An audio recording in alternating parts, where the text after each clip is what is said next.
Tak blur kan lah. Bukan buka. Tapi sebab tak korang buka kan kamera jauh pun. kan. Yalah.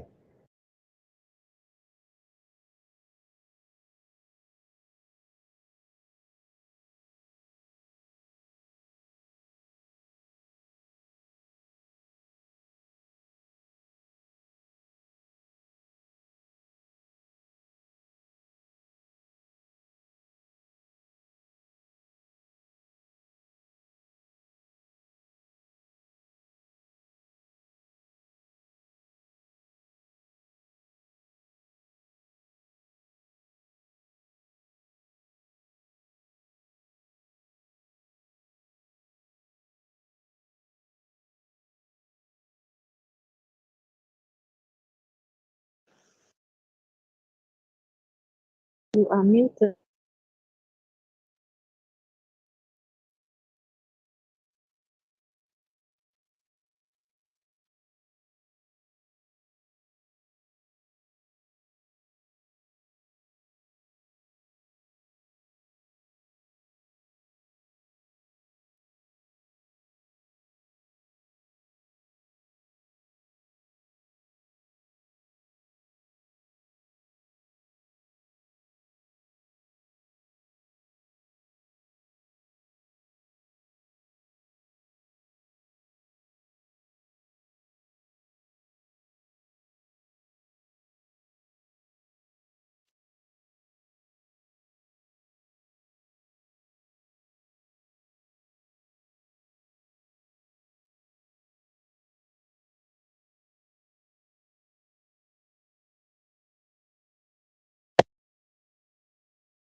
Ya, Assalamualaikum dan selamat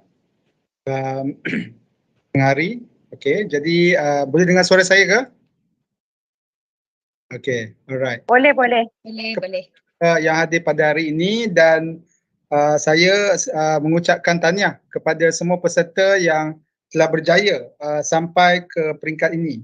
Okey, jadi hari ini kita akan mendengar persembahan daripada 5 top 5 sekolah menengah dan juga 5 top 5 sekolah rendah, dan saya percaya semua teruja untuk melihat kehebatan sekolah masing-masing. Okey, jadi saya ucapkan selamat maju jaya dan diharapkan semua akan berjalan dengan lancar dan baik. Okey, dengan tidak membuang masa, saya serahkan kepada pengerusi majlis pada hari ini iaitu Cikgu Yusmarini. Dipersilakan Cikgu Yusmarini.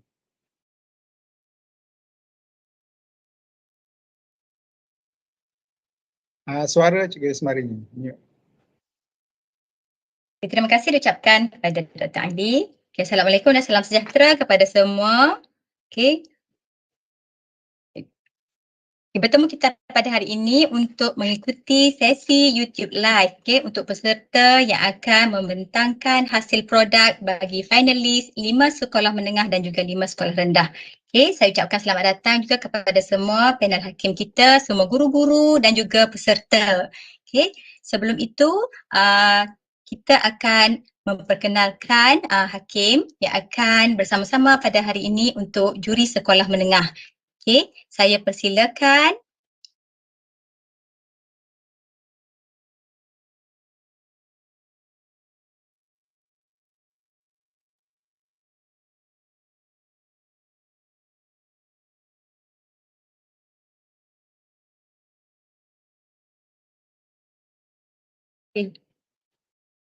Boleh Doktor?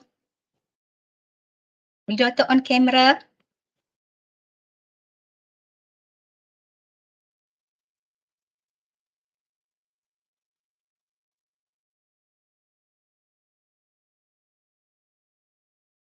Okay, mungkin boleh jemput seorang-seorang Ismail ini untuk Okey.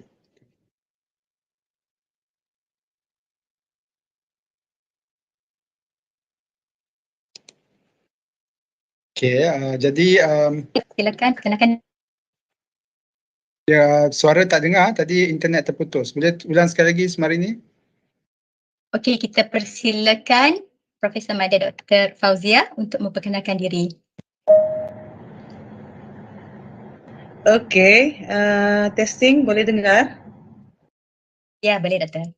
Okey, maaf tadi internet terputus jadi saya tidak pasti apa arahan dia. Okey, jadi sekarang sesi memperkenalkan diri ya. Ya Doktor. Okey, Assalamualaikum, selamat petang kepada PM Dr. Adi, Cikgu Yus dan tim dan juga tim hakim. Saya perkenalkan diri. Nama saya Profesor Madya Dr. Fauzia Sulaiman daripada Fakulti Sains dan Sumber Alam Universiti Malaysia Sabah, dan saya ingin mengucapkan selamat maju jaya dalam pertandingan ini. Do all the best dan kita lihat presentation masing-masing nanti. Itu saja. Terima kasih. Terima kasih Prof. Seterusnya saya mempersilakan Dr. Corina. Dipersilakan. Assalamualaikum warahmatullahi wabarakatuh. Terima kasih kepada pihak USM kerana sudah menjemput saya sebagai juri, dan tahniah juga dapat menganjurkan pertandingan yang hebat sebegini. Dan Dr. Corina, kamera tak buka lah. Tengah setting dia punya macam tak jadilah. Tengah. Okey, perkenalkan diri, teruskan. Okey, jadi tahniah kepada semua finalis dan all the best semua. Terima kasih. Dr. Corina daripada mana? Boleh ceritakan? Okey, saya daripada Universiti Teknologi Malaysia, Kudai Johor. Terima kasih. Terima kasih Dr. Corina. Seterusnya kita persilakan pula Dr. Hidayah. Okey, selamat petang. Assalamualaikum semua. Aku sokongan terima kasih kepada USM dan tahniah juga kerana menjemput saya dan mengajukan pertandingan yang sangat seronok ni Minecraft, and tahniah kepada peserta akhir 5 dari 5 sekolah menengah. So saya Dr. Hidayah dari Fakulti Pendidikan Universiti Melaya. So I wish you all the best lah. Okay, thank you. Okey. Berteruskan bersama kita ada juga Dr. Adri.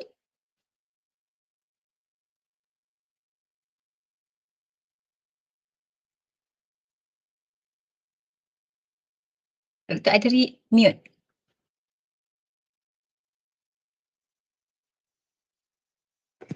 Hai semua. Okey, saya Dr. Adri daripada MSM. Tahniah kepada semua yang berjaya pada hari ini. InsyaAllah, good luck to you all. Okey, terima kasih Dr. Adri. Dan seterusnya Dr. Tan. Halo, saya Dr. Tan. Doktor, saya sedang memandu kereta. Saya tak on kamera, boleh? Halo? Halo, Doktor. Okey, boleh Doktor. Doktor Adi, boleh dengar? Tanya kepada semua pelajar. Okey, saya Dr. Tan dari Penang Chinese Girls High School. That's all. Thank you. Good luck for all your. Okey, terima kasih Dr. Tan, dan yang ni Dr. Aizul, dipersilakan. Assalamualaikum. Jap, saya tengah buka video kamera. Okey. Okey, saya live from Sabah sebenarnya sekarang ni. Saya Aizul Farid bin Mansur daripada IPG Kampus Darul Aman. Bertugas di situ sebagai pensyarah akademik dan penyelaras pengajian siswazah. Saya rasa itu saja kot daripada saya. Terima kasih. Okey, terima kasih Dr. Aizul. Baik, okey, adik-adik peserta semua, nampaknya masa yang kita tunggu-tunggu telah pun tiba di mana peserta final kita akan menunjukkan cabaran dan menunjukkan hasil produk mereka di peringkat akhir ini. Cikgu Yusmarini, bagaimana dengan hakim Minecraft? Oh ya. Okey, seterusnya maafkan saya. Okey, seterusnya kita persilakan tidak asing lagi. Okey, Cikgu Go.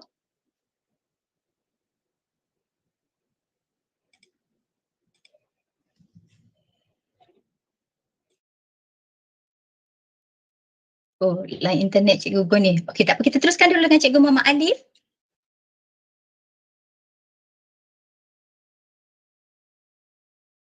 Cikgu Muhammad Alif dari Sabah ni. Coverage. Sekejap ya. Okay, Cikgu Alif ada di situ dan juga Cikgu Go. Cikgu Go boleh perkenalkan diri?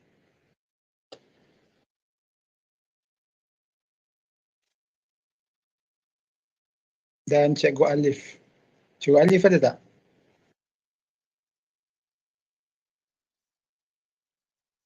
Okay. Tak apa, kita boleh teruskan pertandingan, nanti kita akan hubungi mereka. Okey, baik. So kita boleh teruskan dengan persembahan yang pertama oleh wakil pelajar daripada Sekolah Menengah yang pertama, iaitu peserta daripada SMK Permai Indah untuk menunjukkan hasil produk mereka. Okey, dipersilakan SMK Permai Indah.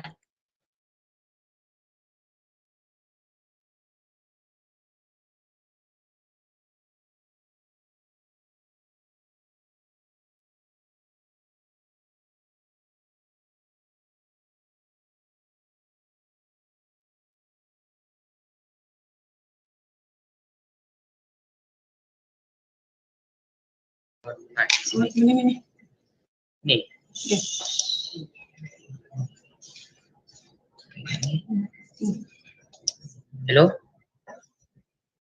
Hello, and we're from SMK Permai Indah. My name is Muhammad Arif Kadafi. Today we're going to present you about our city. Our city is named Seminda City.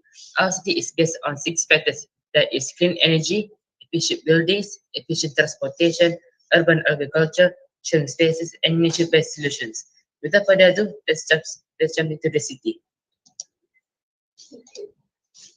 This is our world map, our world city, and then our again. After that, let's go to the roundabout. This is our design of the roundabout. We don't have traffic light in our city instead of using roundabouts. Roundabout saves lives, reduces injuries from crashes, and lowered carbon emissions.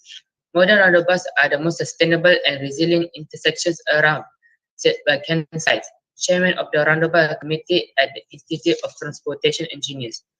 To that, we're going to the purpose concrete pavement. We use purpose concrete pavements because it is based on the smart city concept. We apply purpose concrete in our city. Cities with open spaces that can soak up flood water and prevent disaster in ecologically friendly ways. After that, we're going to the solar powered e-bikes. We have a few solar powered bicycle stations in our city. They are concluded to have potential as a sustainable way of transportation in urban areas and cities. To further elaborate, I will pass the mic to Wandenish Hakim. Hi, my name is Wandenish Hakim. Now let me introduce you our pump and electrical generators. This is our pump and wind turbines for electrical generation. Wind is used to generate electricity. The blowing wind kinetic energy will rotate the fan blades on the wind turbine. The fan blade will remove and generate electrical energy. Therefore, it's sustainable, clean, and alternative energy to fossil fuels. Now let's go to solar farm. This is our solar farm. They reduce carbon emissions.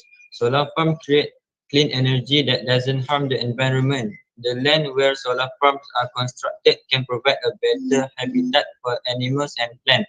More times than not, the area around a solar farm is grass, and it is safe for the local wildlife to graze between the rows of panels.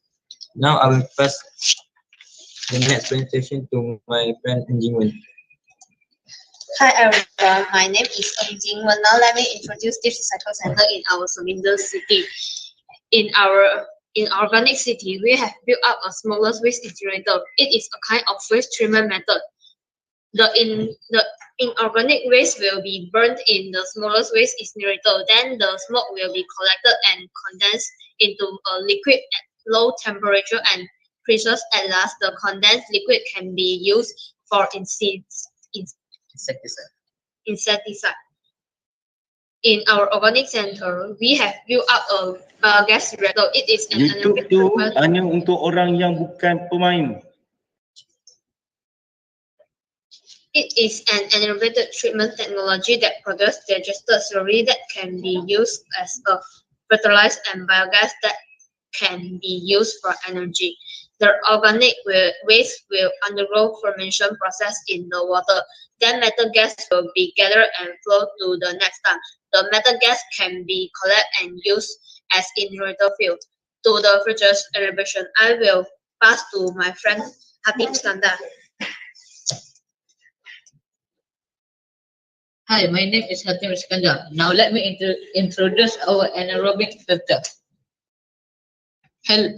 We built an anaerobic filter in this city in order to let the wastewater from the factory flow through the filter before it goes to the sea. It is a fixed bed biological reactor with one or more filtration chambers in series. As wastewater flows through the filter, particles are trapped and organic matter is degraded by the active biomass that is attached to the surface of the filter material. And this is our port design. And last but not least, I will let Lim Hanlu to introduce public transportation and pocket park. Hi, I'm Lim Hanlu. Now let me to introduce the public transportation. In our city has many traffic bus. This is our transportation. The number of vehicles moving on the road will also decrease when we use public transport. We can reduce air polluted fuel consumption, and at the same time we can save money. Next, we will go to the pocket park. We have a few pocket parks in our city. These small green spaces can help to increase green cover while providing in precaution space to residents. Next, we will see our vertical plant and flower. This is our vertical plant and flower.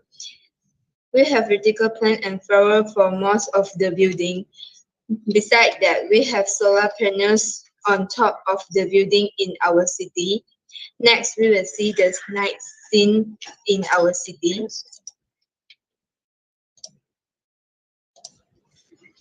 This is the night scene on our city.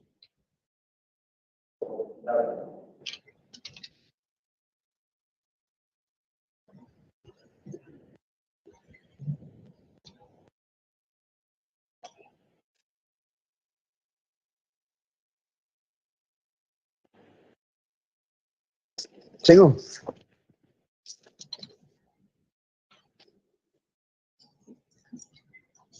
Okay, that's all from our group. Thank you very much.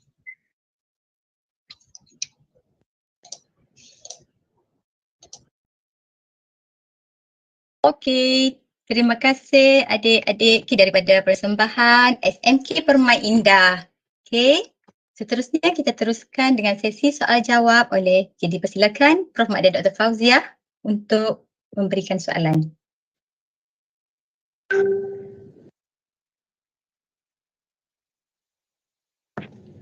Okay, sorry. Thank you very much and well done to SMK Permaindah. A very ambitious presentation, I can see.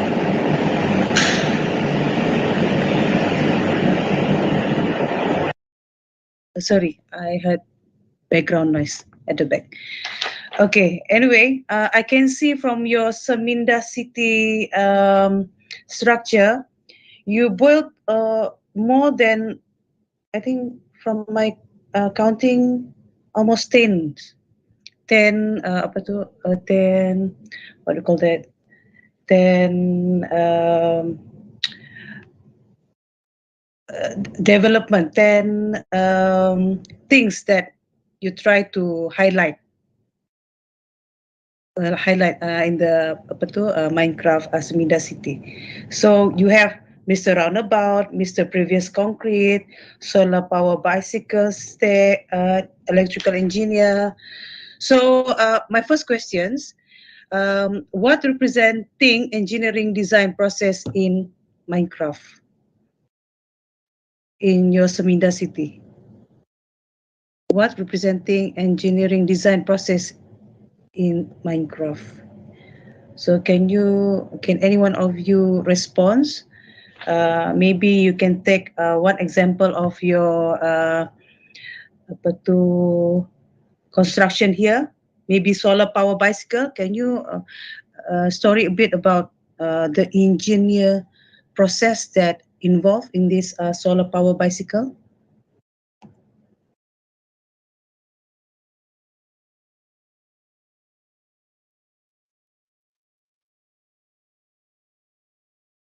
It's like engineering concept. Engineering concept in solar power bicycle, for example. If you want to give more example, more than one.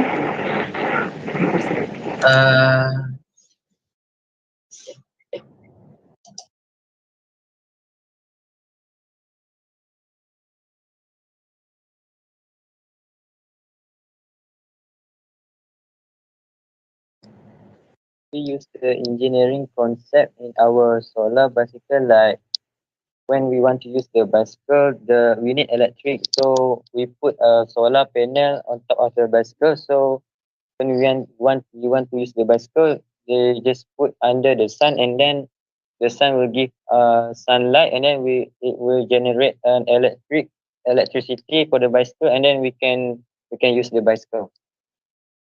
The sunlight will generate electricity from the bicycle. Can you give a specific engineering process that involved there? Like for example, maybe it involved like mechanical works that turn the sunlight to electricity or things like that.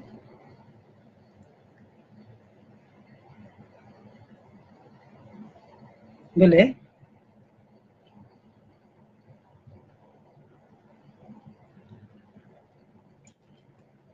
Okay.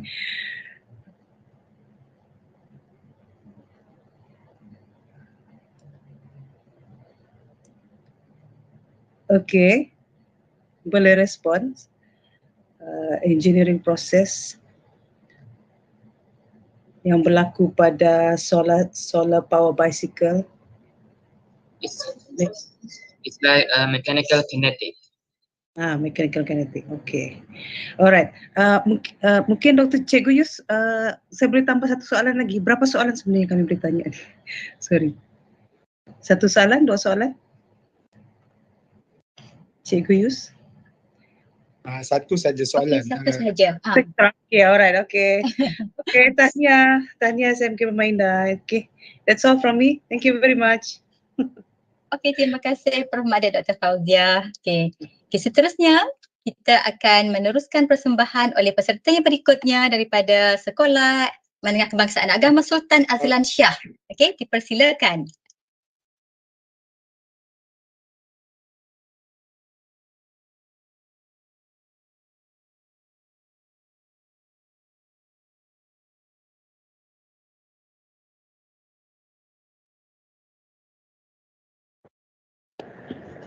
Cubaan suara 1, 2, 3, cubaan suara 1, 2, 3. Dengar tak? Dengar. Ya, dengar. Baiklah. Bismillahirrahmanirrahim. Assalamualaikum warahmatullahi wabarakatuh. Kami daripada Sekolah Menengah Kebangsaan Agama Sultan Azlan Shah, Perak. Dan pada hari ini kami akan mempersembahkan dunia Minecraft kami yang bernama Substantia. Okey. Macam mana boleh dapatnya nama Substantia ni? Substantia ni perkataan dia berasal daripada perkataan substantiate, iaitu sinonim kepada sustain yang bermaksud mengekalkan, iaitu mengekalkan kelestarian alam semula jadi.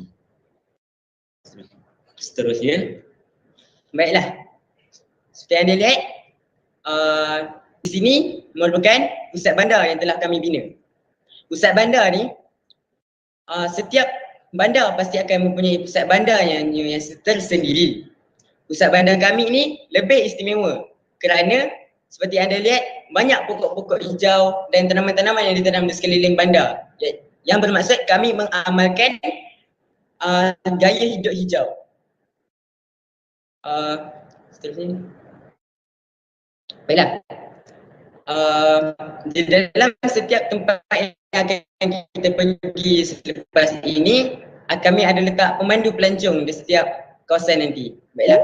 Seterusnya kita akan pergi ke bangsal dan ladang kami.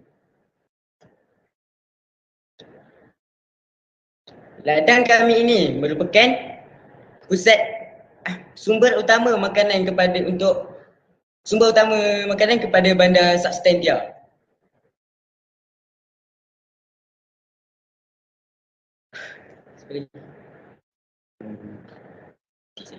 Sisa laman daripada ladang ini akan dihantar terus kepada pusat kompos dan saya teruskan kepada rakan saya. Okay, baiklah. Assalamualaikum warahmatullahi wabarakatuh. Okey, mana tak kenal saya, nama saya adalah Khalil Damir Nabihan, ahli kedua untuk membentangkan persembahan kita pada hari ini. Okey, baiklah. Seterusnya kita akan masuk kepada projek kami yang seterusnya untuk bandar Substantia ni, iaitu adalah Sustainable Forestry. Baiklah, apa tujuan Sustainable Forestry? Bila kata sustainable, maksudnya mengekalkan perhutanan. Apa tujuan utamanya Sustainable Forestry ni adalah, yang pertama sekali ada memanjangkan jangka hayat hutan, sesebuah hutan ni. Sebab apa tahu? Sebab projek perhutanan Sustainable Forestry ni dia mengambil masa yang agak lama sebenarnya, 40 tahun. Dianggarkan 40 tahun untuk satu tahap.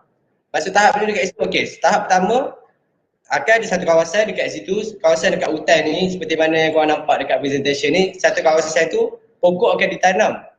Pokok dia akan tanam secara cara kata satu kawasan tu je. Pokok akan ditanam secara pada masa yang sama.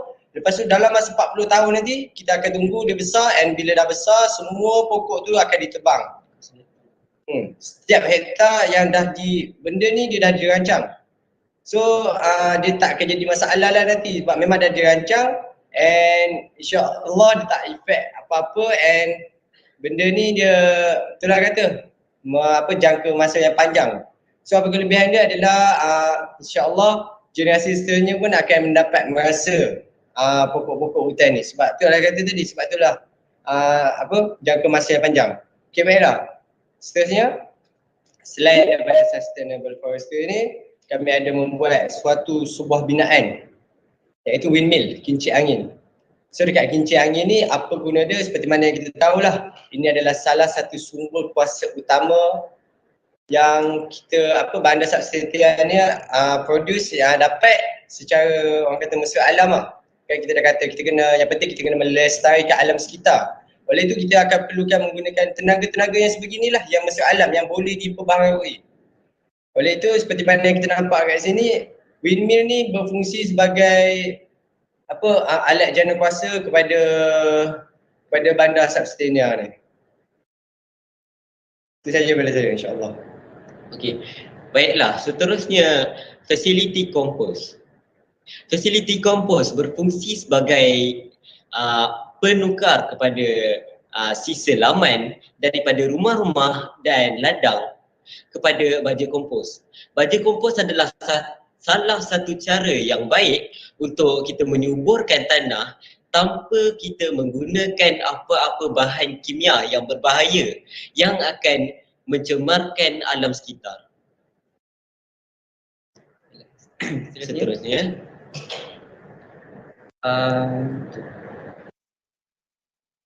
inilah bangunan sekolah kami. Okey, baiklah. Kita terus kepada pusat rawatan air. Pusat rawatan air ni merupakan tempat untuk pembersihan, penapisan dan rawatan air yang selamat dan bersih untuk dikembalikan semula kepada persekitaran. Okey, baiklah. Inilah dia. Baik, seterusnya jana kuasa pusat jana kuasa hidroelektrik. Pusat jana kuasa hidroelektrik ni berfungsi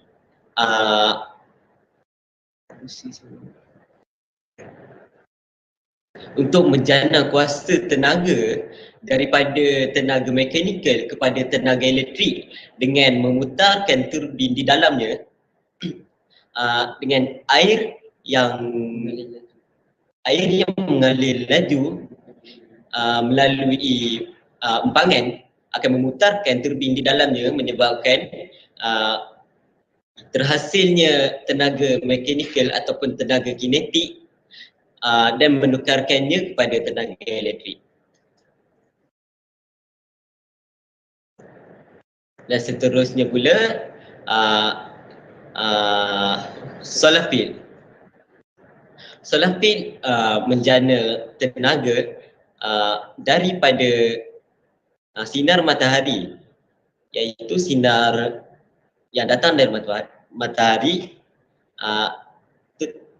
tersinar kepada panel solar, kemudian ditukarkan kepada tenaga elektrik.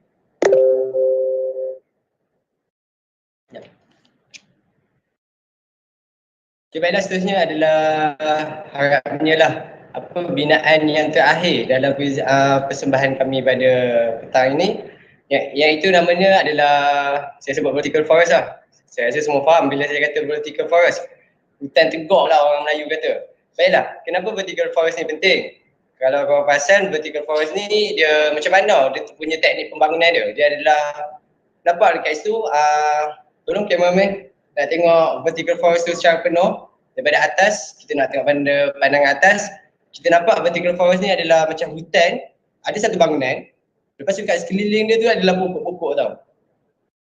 Nampak secara meninggi. Kalau nampak bangunan ni memang tinggi. Sebab apa tau? Sebab kadang-kadang kalau kita nak bina satu hutan tu, kadang-kadang dia jadi masalah sebab masalah ruang, masalah space problem. Kat bandar tu kadang-kadang bandar ni dia punya macam tanah dia terhad. Dia jadi masalah dekat situ. Sebab kalau contohlah kita nak buat satu hutan, kerajaan bandar ni nak macam mana, nak hidupkan, nak tanam ke satu hutan yang contohnya kata 1 kilometer persegi. Dia jadi masalah lah bila ada masalah kekurangan daripada segi space, daripada segi ruang ni. Oleh itu, sebab itulah kami membina vertical forest ni. Vertical forest ni nampak, cuba bayangkan pokok-pokok tu mungkin bilangan dia sama dengan 1 kilometer persegi, tapi beza dia adalah dia secara menegak, secara meninggi. Daripada situ kita dapat menjimatkan, maksimalkan penjimatan ruang daripada situ. Baiklah, saya rasa itu sahaja untuk persembahan kami pada petang ini. InsyaAllah harap kepada penonton terhibur dan mendapat sebanyak mungkin ilmu daripada persembahan kami. InsyaAllah seperti mana dekat skrin tu adalah summary, rumusan-rumusan, gambar-gambar binaan-binaan yang kami dah usahakan sepanjang sebulan ni. Petang malam kami buat. So saya rasa itu sahaja. InsyaAllah saya serahkan semula kepada kita punya MC lah, Cikgu Ismail ni kalau tak silap saya nama dia. InsyaAllah. Assalamualaikum. Terima kasih adik-adik daripada SMKA Sultan Azlan Shah. Okay, seterusnya kita persilakan Dr. Corina untuk mengajukan soalan. Okey, terima kasih Cikgu Yus. Boleh dengar suara saya? Ya, boleh. Okey, tahniah kepada SMKA Sultan Azlan Shah atas persembahan yang begitu bersemangat. Saya pun seronok mendengarnya. Okey, tahniah juga kerana menjadi finalis pada hari ini. Baiklah, jadi saya tengok berdasarkan persembahan tu ada banyak projek ya yang apa ni anda semua nak buat ya. Ada farming, ada windmill, ada composting, ada solar ya. Jadi kan saya pun nak tahulah ya macam mana ya anda semua aplikasikan konsep STEM ni dalam projek-projek ni. Jadi dalam projek ini saya nak tanya juga macam ni soalan saya saya mudahkan. Okey, dalam banyak-banyak projek yang you all ni buat ni, ada windmill, ada composting solar, ada vertical forest dan macam-macam ni. Antara kincir angin, empangan hidroelektrik, sel solar yang dibina tu, yang manakah yang paling lestari dalam menjana tenaga elektrik? Jadi mohon ahli kumpulan ini jelaskan dan kaitkan juga dengan elemen STEM dalam projek tu. Silakan. Kuasa yang sebenarnya yang paling lestari dalam seluruh angin atau pangan.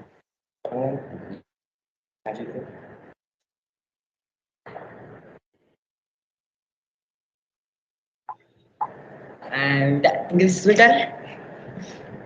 Boleh. Okay.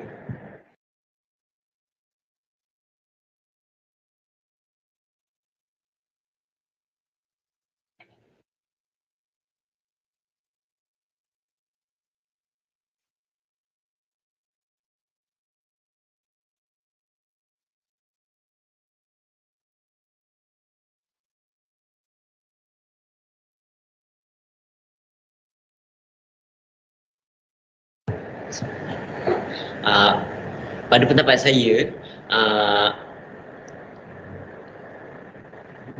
teruskan.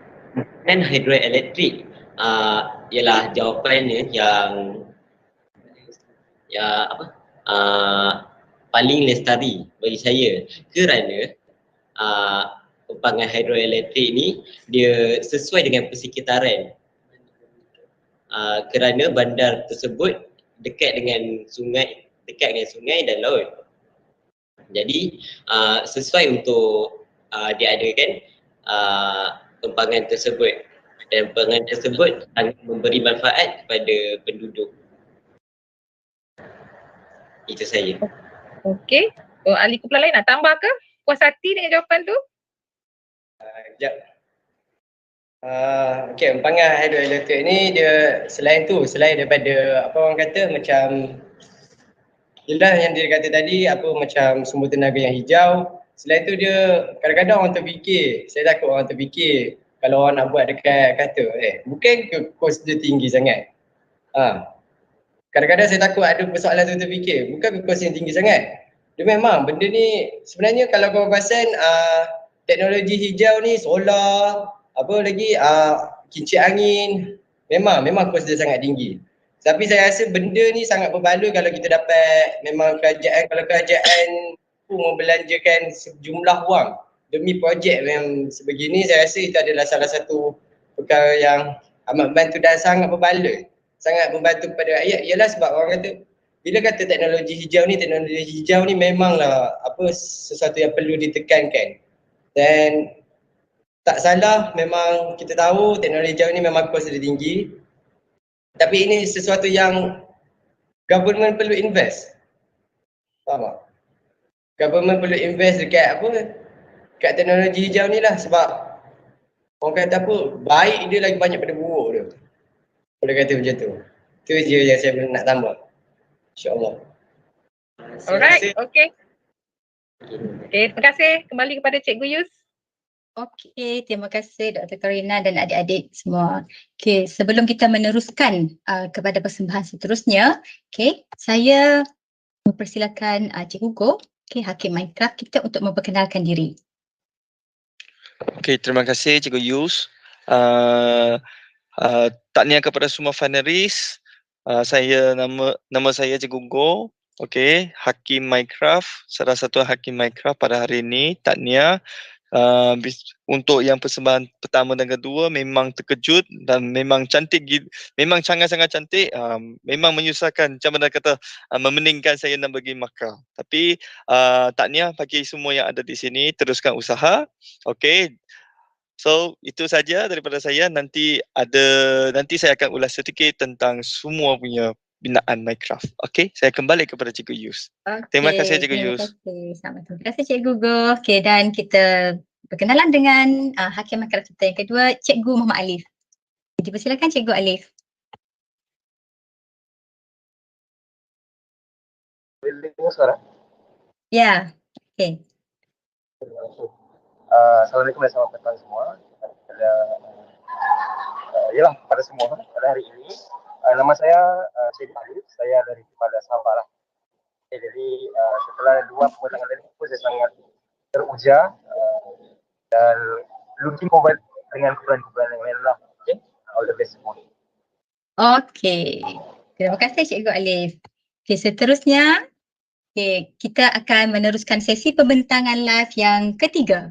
Iaitu daripada peserta Sekolah Menengah Sains Gua Musang. Cikgu persilakan peserta untuk membentangkan produk mereka. Dipersilakan.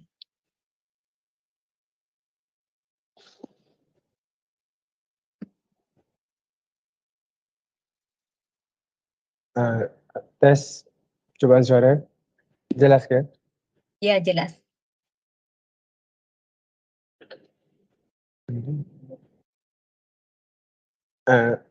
Mula-mula sekali, Assalamualaikum dan selamat petang kepada semua panel-panel juri dan juga Puan Yus sebagai MC kita pada hari ini.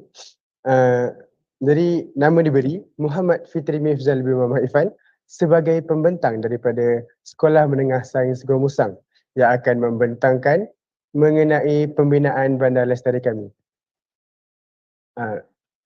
Slide. Okey, jadi slide menunjukkan garis masa bandar kami dibina. Okey, jadi bandar kami ini dibina dalam masa 14 hari. Jadi pada 8 hingga 12 Jun, kami cuba untuk mengakses ke World Minecraft kami tetapi tidak berjaya, mungkin kerana kami berada pada jarak yang agak jauh antara satu sama lain. Pada masa itu juga setelah kami kembali ke asrama, kami juga ada melakar plan bandar kami bersama-sama dan kami membuat persediaan tempat bekerja kami.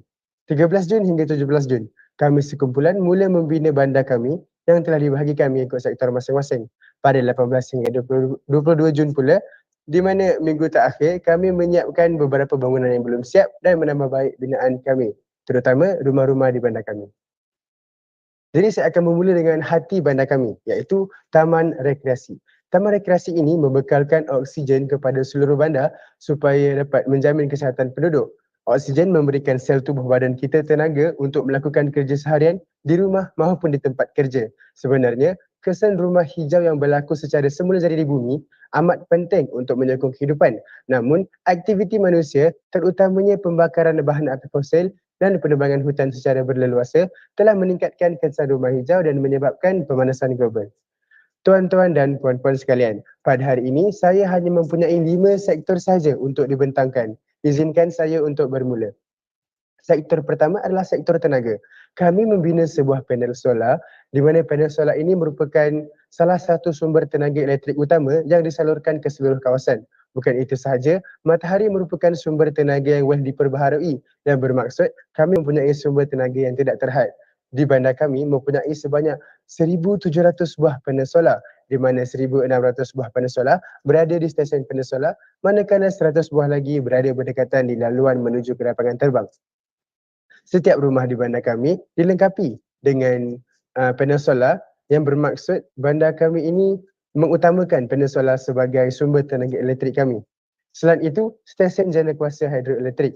Stesen jana kuasa hidroelektrik ini ia menggunakan air iaitu sumber tenaga yang boleh diperbarui. Air akan mengalir daripada empangan ke jana kuasa hidroelektrik dan memutarkan kipas hidroelektrik dan menjana tenaga elektrik. Akhir sekali, kami membina stesen kincir angin. Stesen kincir angin ni dia menggunakan tenaga untuk menggerakkan kipas kincir angin tersebut lalu akan menjana tenaga elektrik kemudiannya disalurkan ke seluruh bandar lestari kami. Angin juga merupakan satu sumber tenaga yang boleh diperbaharui dan tidak akan habis. Bergerak saya ke sektor yang kedua, iaitu sektor pengangkutan. Bandar kami mempunyai 3 komponen utama sebagai sistem pengangkutan, iaitu bas, kapal terbang dan kereta hibrid. Pertama sekali, bas. Bas ni dia membantu dalam meningkatkan kualiti udara. Jika saya ingin bandingkan bas dengan memandu secara bersendirian, bas ni mengurangkan pelepasan karbon dioksida sebanyak 45%. Tiket bas juga lebih murah jika saya nak bandingkan dengan menyewa kereta yang agak memakan kos ketika melancong. Seterusnya, kereta hibrid. Seperti kita tahu, kereta hibrid tidak membebaskan klorofluorokarbon. Oleh itu, tidak akan berlakunya penipisan ozon yang akan menyebabkan berlakunya pemanasan global. Akhir sekali merupakan kapal terbang. Bandar kami mempunyai 1 lapangan kapal terbang. Kapal terbang ni dia menggunakan bahan bakar dalam jumlah yang sangatlah sedikit, tetapi masih merupakan pengangkutan yang efisien kerana kelajuannya yang tinggi, servisnya yang cepat dan mempunyai standard keselamatan yang tinggi. Bergerak saya ke sektor seterusnya, sektor ketiga, iaitu sektor makanan. Di sektor ini, bandar kami mempunyai sebuah ladang haiwan. Ladang haiwan ini merupakan sumber protein utama di bandar kami.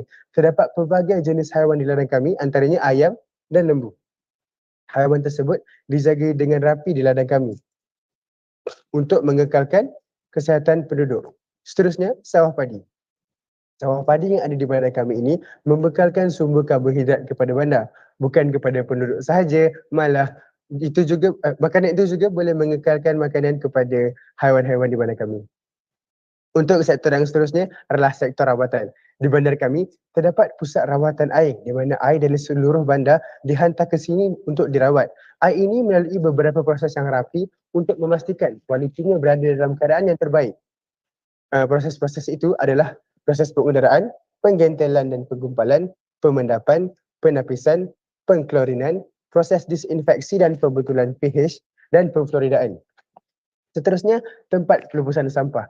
Tempat pelupusan sampah ini adalah untuk menjaga kebersihan Bandar Lestari kami dan juga kesihatan penduduk setempat. Sisa-sisa bahan pembuangan ni di mana kami diuruskan dengan sistematik. Sektor yang kelima iaitu sektor yang terakhir. Sektor terakhir adalah sektor pembangunan. Bandar kami menyediakan tapak rumah banglo dan tapak rumah teres. Rumah-rumah kami mempunyai reka bentuk yang cantik dan mampu menampung banyak penduduk di Bandar Lestari kami. Rumah kami juga menggunakan tenaga solar yang telah dipasang pada rumah.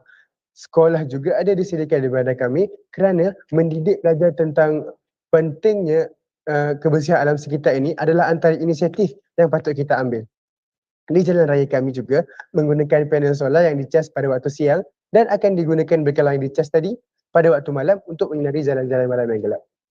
Kesimpulannya, bukan sahaja bandar kami dapat mengurangkan penggunaan tenaga elektrik, tetapi bandar kami juga dapat memastikan kelestarian alam terjaga dan dapat melindungi kehidupan flora dan fauna daripada pupus dan lenyap dari muka bumi. Dengan ini, generasi-generasi yang seterusnya dapat merasai betapa nikmatnya keindahan alam yang bersih dan terjaga. Selain itu, secara tidak langsung dapat membuatkan mereka menghargai alam sekitar. Itu sahaja daripada saya. Mewakili Sekolah Menengah Sains Gua Musang, saya Muhammad Fitri Mifzal bin Muhammad Ifan mengundurkan diri. Sekian, terima kasih. Okey, terima kasih kepada adik daripada persembahan Sekolah Sains Gua Musang. Okey, sekejap lagi kita akan tunjukkan video kerana ada sedikit ni tadi. Okey, ini video daripada sekolah berkenaan. Okey, akan ditunjukkan pada hakim. Okey, kerana ada masalah teknikal untuk menunjukkan video tadi. Okey, dipaparkan sekarang.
Okey, nampaknya sharing video tadi juga ada tidak jelas ada berkelip, tetapi penerangan tadi telah pun diberikan oleh adik dari Sekolah Menengah Sekolah Musang. Kita teruskan dengan sesi soal jawab oleh Dr. Hidayah. Jadi persilakan Doktor. Okey, terima kasih. Okey, tahniah untuk Sekolah Menengah Kebangsaan Sains Gua Musang. Harap boleh dengar. Okey, so penerangan yang teratur dan jelas lah dengan 5 sektor utama I just want to know kita dah tengok 2 persembahan dari sekolah lain tadi kan, dari Perma Indah, dari Semikian Agama tadi. So apa untuk you punya sekolah Guam Bandar Guam kan tahun ni. So what do you want to highlight? Apakah benda yang lain daripada sekolah lain yang you rasa yang sangat special untuk bandar you ni? Of course, what make your town so special scientifically? Dia jawab. Thank you. Tak dengar mic. On mic. Right. Ya, adik Mak Fahim kena unmute. Bagi saya, apa yang membuatkan bandar kami lebih menarik untuk di-highlightkan lah dalam soalan tadi apa yang untuk di-highlightkan ni. Jadi bandar kami ni bagi saya kami telah merancang bandar kami itu secara saya rasa secara paling terperinci yang kami boleh buat kerana di tengah-tengah bandar kami kami meletakkan taman park di tengah-tengah bandar kami dan kami asingkan perumahan seperti perumahan teres di sebelah kanan dan perumahan banglo di sebelah kiri. Di mana perkara ini banyak membantu dari segi kalau kita tengok sekarang di Putrajaya lah contohnya dia mengasingkan macam mana cakap rumah teres, golongan-golongan yang hanya mampu untuk duduk di rumah teres akan diasingkan dengan penduduk yang berada di rumah banglo menyebabkan benda itu macam mana saya nak cakap dia macam secara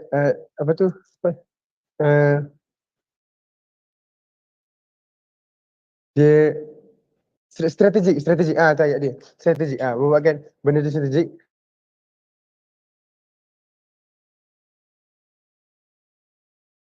Saya terangkan tadi kami ada letakkan 1,600 buah panel solar di stesen panel solar dan 100 biji panel solar dengan laluan menuju ke kapal terbang.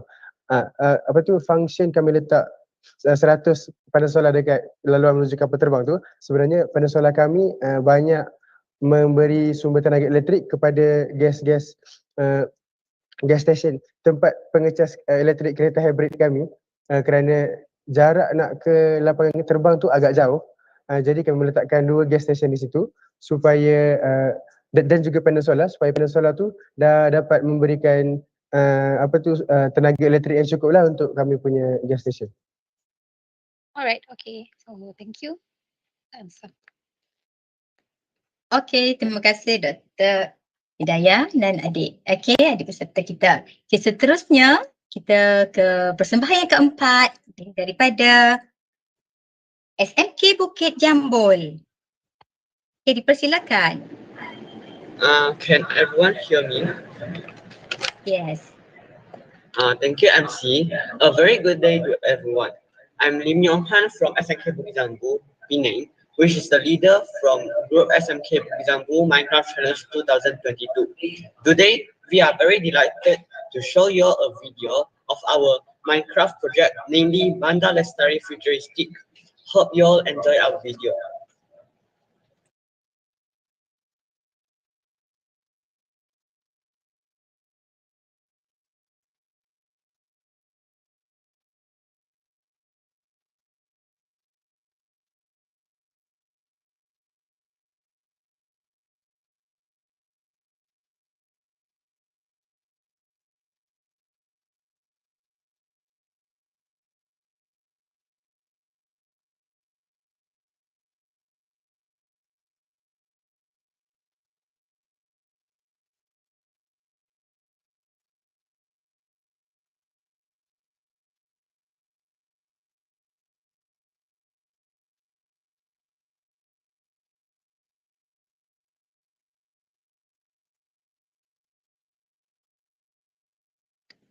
Tak dengar suara lah. Suara, I can't hear the voice.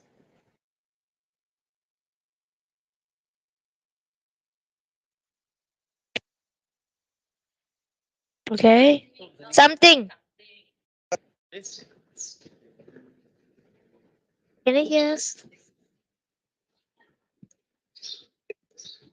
Don't spoil my mic. Just leave it there.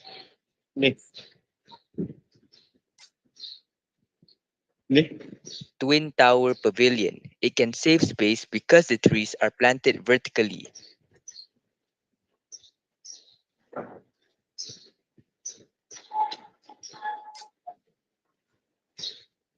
Twin Tower Pavilion. It can save space because the trees are planted vertically.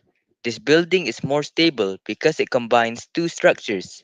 The building is a green building because it does not require huge amount of electricity for air conditioning as the building is more shade. Environment-friendly multipurpose hall. The structure has shafts to allow sunlight to pass through the building as natural lighting. The plants planted around the building provides shades to reduce air conditioning. The dome provides bigger surface area to trap sunlight as alternative for electrical energy. Termite skyscraper. The design of the building is inspired from termites. The building is made of bricks with artificial ventilation to cool down the building during high environmental temperature.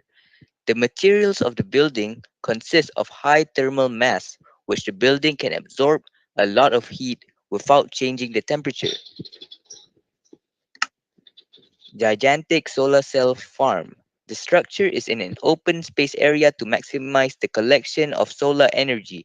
The sunlight shines on the solar panel and transmit energy to the PV cell in the panel to form to create electrical charges. These electrical charges will be harvested to form electrical energy.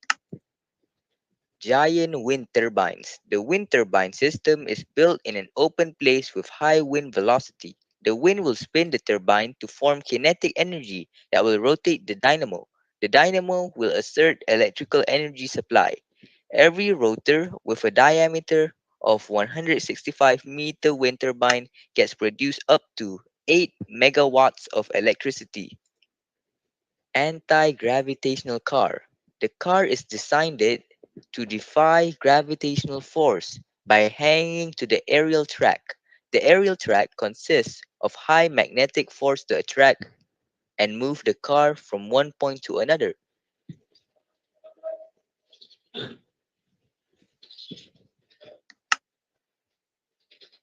Magnetic bullet train.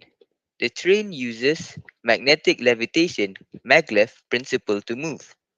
The train system uses diamagnet in which one magnet will attract and the other will repel. The magnetic levitation applies along the train tracks.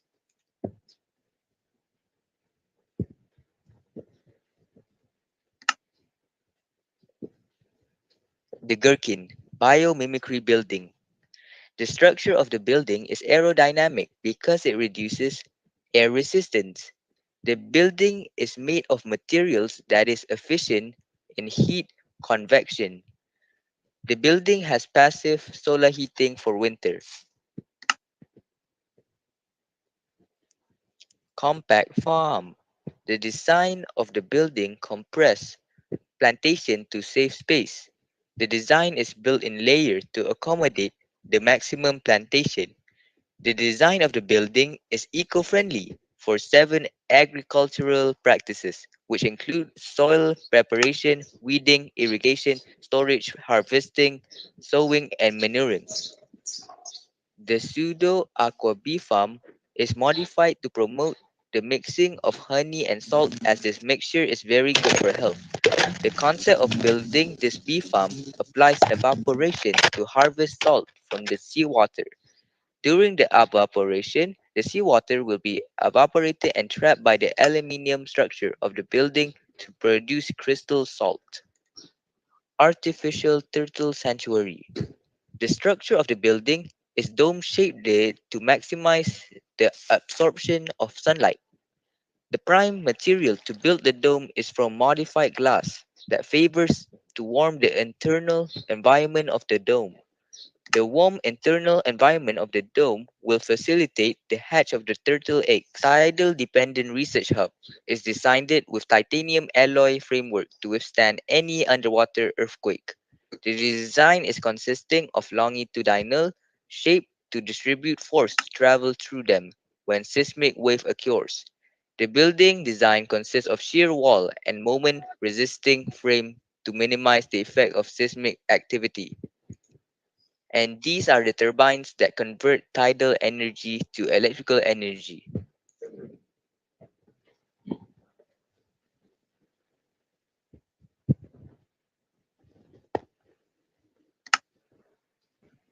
The aquatic park, dome-shaped structure can withstand high wind and storm resistance in the middle of the sea. The dome-shaped structure of the building provides uniform temperature inside the aquatic park since the temperature in the middle of the sea is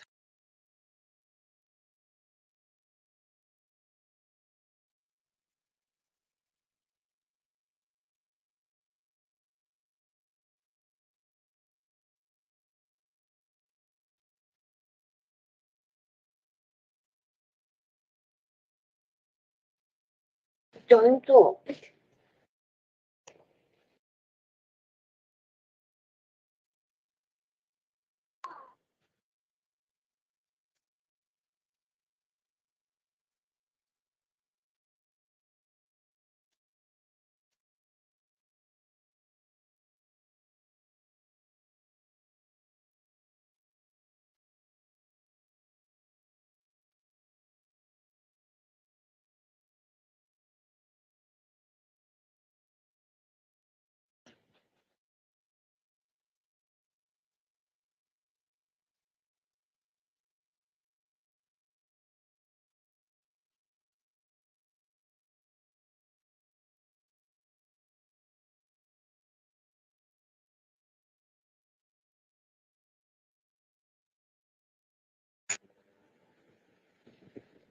of the house naturally low.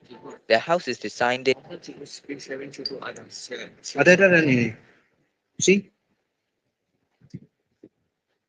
Okay.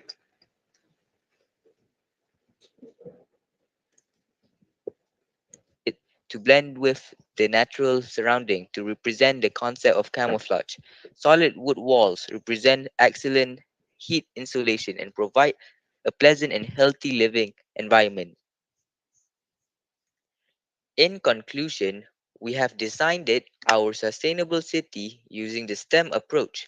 Our buildings are associated with science concepts such as heat temperature, cooling systems, and energy conversion. When people visit a sustainable city, they can enjoy the experiences of visiting the city while learning scientific concepts such as tidal waves that can be converted into electrical energy. Our sustainable city can visualize abstract concepts such as converting solar energy to electrical energy.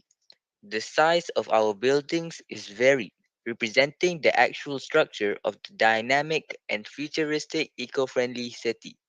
Mathematically, we have ensured that the number of blocks used to build the infrastructures is counted accurately so that the shapes are symmetrical and flawless. We have come up with innovative solutions to provide carbon-free transportation to reduce the risk of air pollution. The ideas represent cutting-edge technology that has been proven efficient for energy usage. We have come up with viable solutions to making the animals, plants, and humans can coexist living in the city, which we call a futuristic, sustainable city.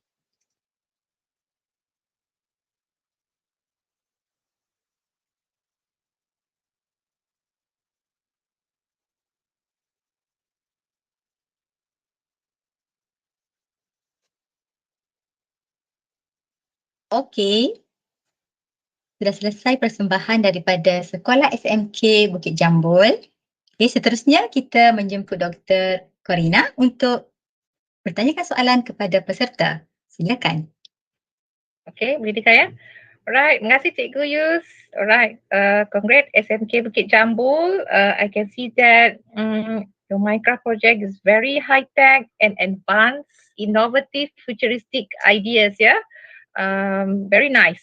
And I can see that a lot of projects that you are going to build in your Minecraft city. Yeah, about 11. Okay. Among all of it, okay, one that catch my interest to know more is about your termite skyscraper. Yeah. So my question is simple, but I need you to elaborate deeper. Yeah. Okay. So can you please explain what is the science principle of the building that was built based on your termite skyscraper?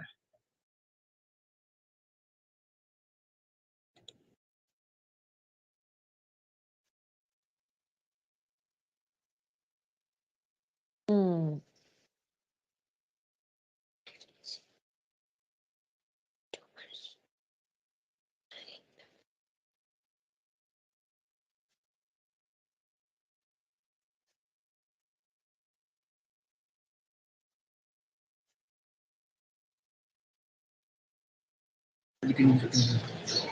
Uh, can you hear me?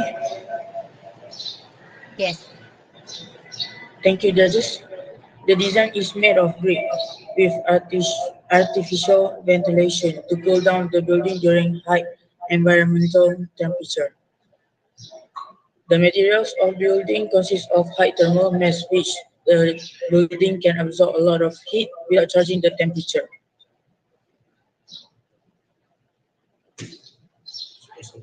That's all. All right, that's it. Satisfied?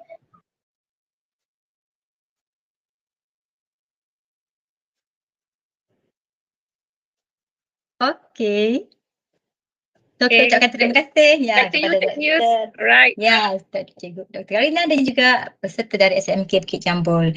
Jadi sekarang kita akan berakhir kepada peserta yang terakhir daripada pembentangan sekolah menengah. Okey, Cikgu persilakan peserta daripada SMK St. David. Okey, dipersilakan. Salam sejahtera. Ya, selamat sejahtera.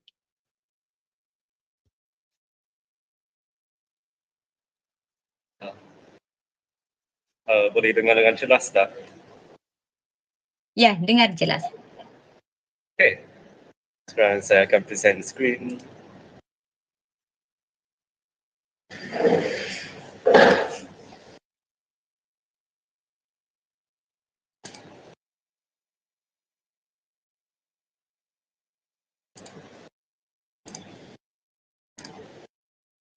Okay.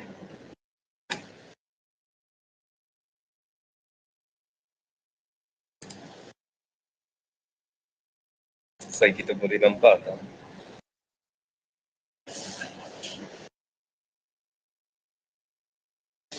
Boleh nampak slide kita tak? Ya, sedang. Okay. Okay. So, hello and welcome to all to our presentation of our submission for the second phase of this challenge. That is to plan and build a sustainable city in Minecraft Education Edition. First, I would like to bid a good afternoon to the judges, organizers, teachers, and friends amongst the crowd. And now I'll introduce myself as well as my fellow teammates who will be conducting this presentation together with me. I'm Choi Sakai. This is Mubun Shin. Hi. Khalil Nasim. Hello. Awangku Darwish. And Shante. Hello. And we will all be presenting St. David's High School in this competition. But before we begin the main event, we would just like to say that we are honored to be chosen as one of the top 5 teams in this competition. And with that out of the way, I'll start by talking about the process of making and finishing this project.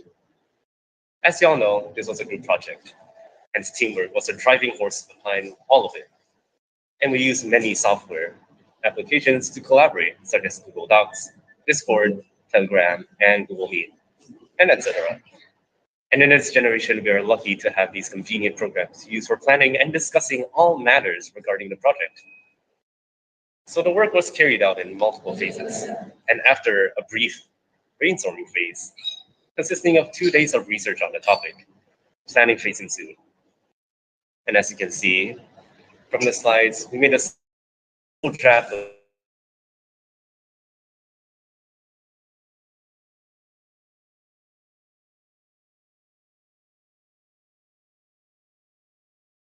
Try to include as many as the concepts relating to the topic. Definitely. So along with making a general plan of the city layout on paper, we also move on to planning the layout inside of the game itself. We found a nice tundra biome and cleared out a rectangular area for building. Then we mapped out the sections with wool and got to work, which was where the third phase began. So for the third phase, which was the building phase, we made up basically every day after school online to work on the build. Besides the first meeting, we didn't have a set strict time to meet up. We were all just given tasks, and whenever we were free, we could just hop on and start building. And finally, everything was finished. The last phase could be carried out, which was when we started working on the video and collaboration report. We got to submit our work quite early actually, at the exact time of 11:57 p.m. 2 minutes before the deadline for submissions. But now, with the explanation of the whole building process completed, I guess it's time to start presenting about the build itself. So I'll start off with one of the features first before handing it off to another one of our members. Walkability. A very important feature that has been surprisingly gaining attention on social media. Would you believe it? A popular video that showed up introducing Houston as an extremely unwalkable city. It showcased how a 4-minute drive to a local coffee shop turned out to be a 3-hour walk on Google Maps. This was probably caused by blocked pathways and a lack of consideration for pedestrians. Hence, it was very important for us to include good walkability in our city. Buildings and common areas are placed close together with crosswalks and pavements connecting them together. This is of course a very important characteristic of a sustainable city, as walking is a much greener alternative compared to driving. That's true. And now I'll be talking about the next feature, which is urban forest. Well, actually, we've incorporated urban forest with modern structures, modern man-made structures, creating something called a vertical forest or a green building.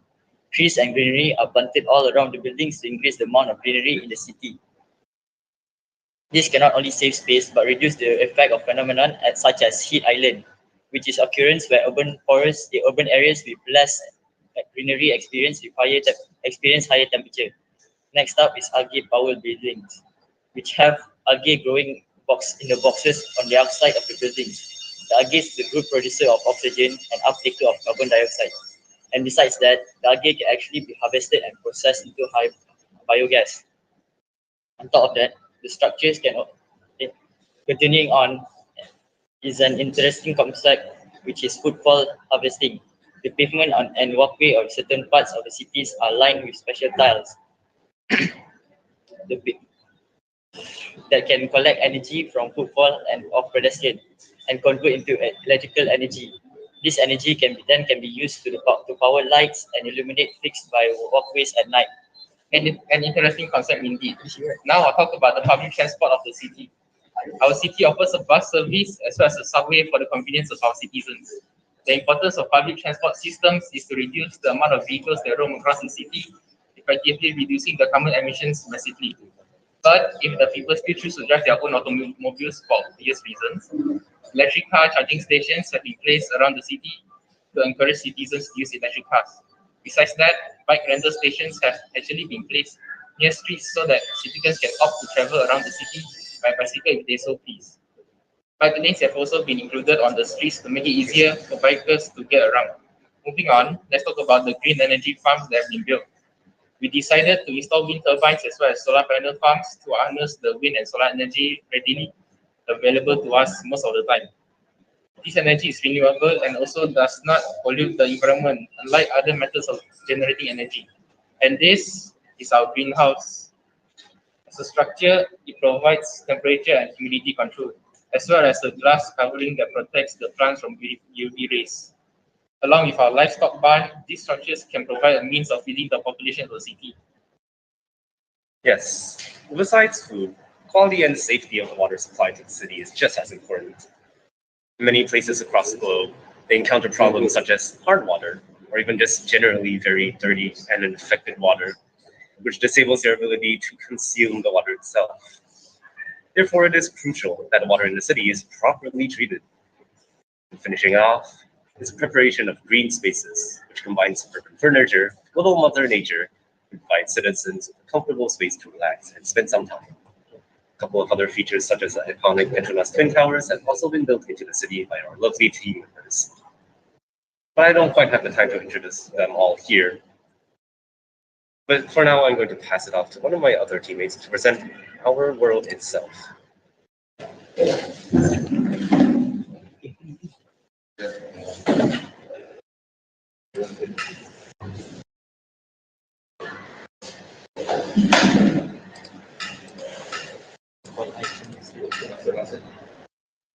Hello, welcome to our city.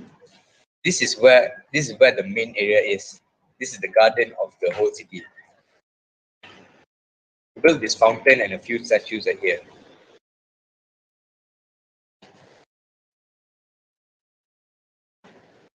Then there's this taxi that you can ask him to teleport you to wherever you want. So contoh, there's subway station. So here we are at the subway station entrance. And when you go down,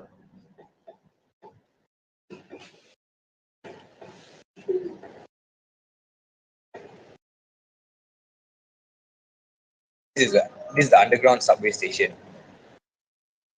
We do this all by ourselves, and we also coded this pakcik station, ticket agent. Would you like to purchase a ticket? Yes.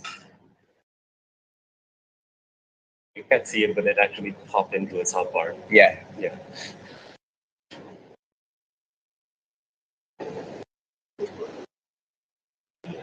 And this is our vertical forest. It's not really nice, but it's hard work. This is the normal working buildings. There's the interior.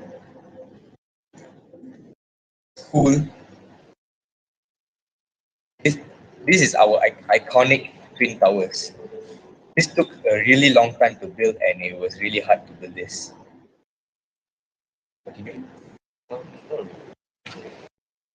Right.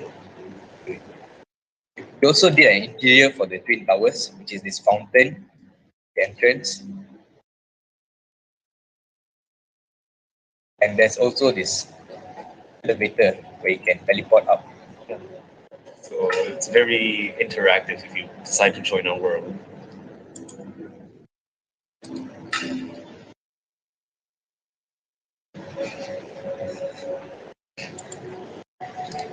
Okay.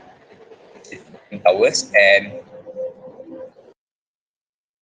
there's also this bus station for as you can see, there's less cars on the road because we usually use all the carpools and public transportation to avoid all the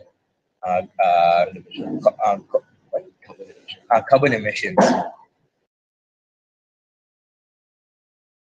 Besides that, we also have built in some walkways and crosswalks to encourage pedestrians to walk across the city. As you can see, even though our city is slightly more compact than the other participants, this is actually one of the main features of the city, so that people can get around on foot whenever they want. This is our bank where people just cash out their money. They can see it has a nice interior.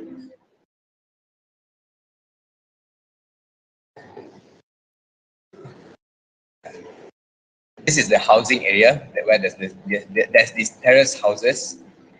There's this auntie here. Resident. Hi, this is then she can help you teleport anywhere lah. Like if you want to go to the bank, she'll teleport you to the bank. Then there's this dude. Then behind this terrace area, there's this field where you can play football. And that's kind of cool. There's also the water treatment center, which is at here. Yeah, this is the area where the water treatment center is near this area, so that all the water can just go to the terrace areas.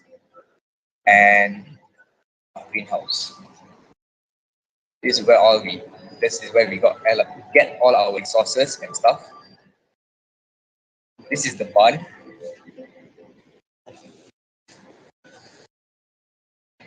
You can see we really focused a lot on our interior lah. It's more on details and all that. This is the wind turbine. Find it, then there's this solar energy place where you collect all the energy and goes to the bus station, bank, everywhere. It's mostly powered on this solar powered station. Yeah, so that's all? Yeah, that's all. Okay, so that will be all for Finland High School. Thank you for listening and we hope you enjoyed your time. Okay, thank you. Ya, okay, sekarang kita persilakan Dr. Hidayah untuk bertanyakan soalan kepada peserta daripada SMK St. David. Okay, terima kasih. Okay, hi everyone. SMK St. David, yeah. Very interesting presentation. Alright, so I have one feature that I found very interesting that is fruit for harvesting. Right? Wait, can you explain to me how do you harvest energy from food stuff? Oh, actually, that's an interesting question. So we actually found this idea through this guy, and his name was, hold on. His name was Lawrence Campbell Cook, and he actually installed it during the 2012 Olympics, where there were a lot of people walking around in London, and they installed the tiles in the underground station. And so when the people step on these special tiles, they're kind of bend slightly downwards. And they'll bend around 5 millimeters and it'll convert this kinetic energy into electrical energy. And it's actually estimated that it generates like 6 watts per footsteps, which is quite impressive to be honest. And then in the end, it actually did work out. It could not only power the lights throughout the whole night, but also during the day, it could be on at all times at half power. Alright. Okay, so thank you for the answer. I have a lot of questions to ask, but we have very limited time. Okay, so thank you. I give back to you. Okay, thank you. Thank you. Okay, seterusnya, okay, kita akan ke pembentangan bagi sekolah rendah yang pertama. Okay, cikgu persilakan peserta daripada SJKC Nanyik Liraba. Okay, dipersilakan.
Okay, somebody want to present?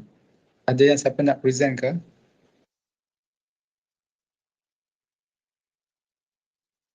Yes, he is preparing for it. Yes, Alright. he is. He's just taking a little time because our work is a little bit big. Okay, good.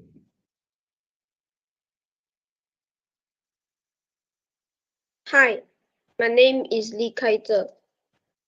My teammates are Tan Liangyu, Lim Yichen, Wei Youcheng, and Lok Xuanyi. We are from SGKC Nanyik Liraba, Kuala Lumpur. We are honored to be here today to present our Bandar Lestari, named the Eco Ground. And it started all from a super flat world.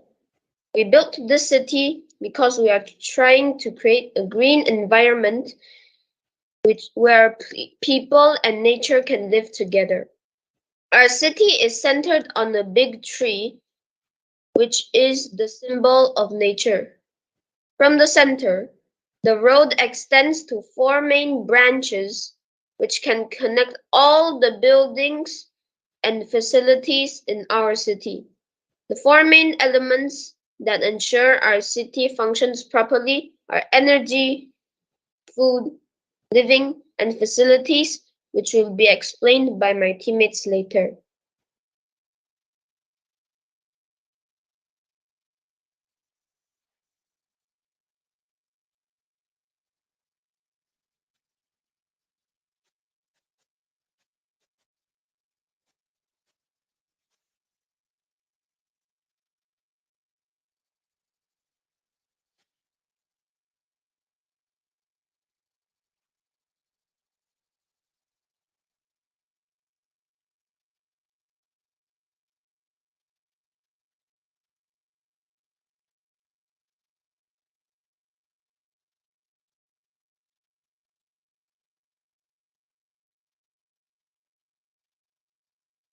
Okay, anyone is presenting? I think Okay, he good. might have lag. Is it? Yeah, wait a while. He probably lag.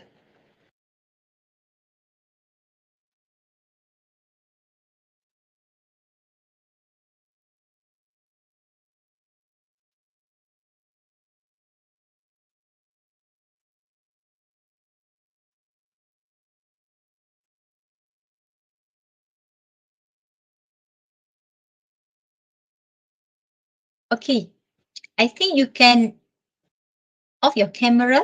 Okay, maybe quite berat tu. Okay, boleh?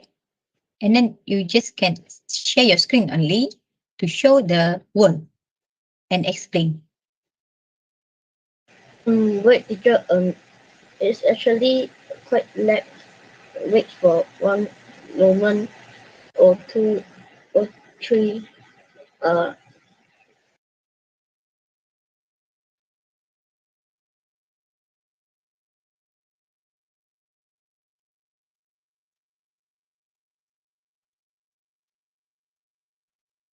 Okay, you can share your screen.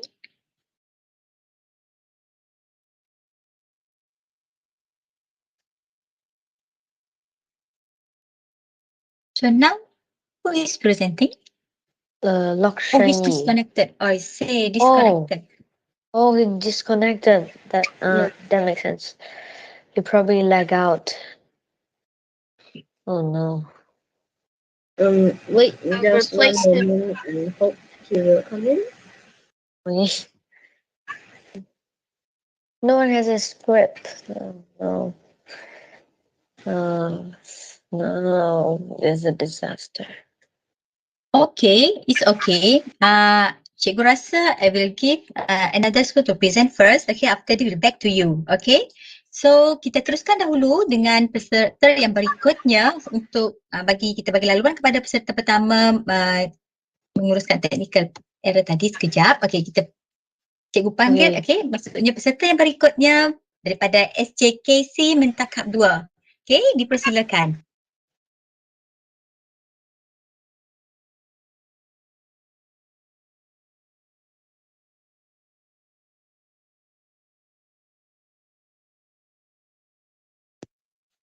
Good afternoon, everyone. Can you hear me? Yes, can. Okay, thank you. Let me share my screen.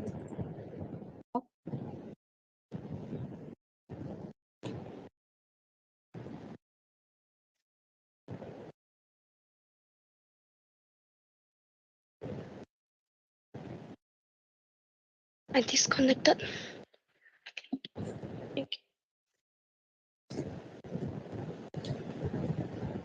Hi, I'm Lu Qianyi. I'm the leader of my team. My group members include Kendrick Wong Kai Jing, Deng Jason, Lin Junyi, and Liu Hongsheng.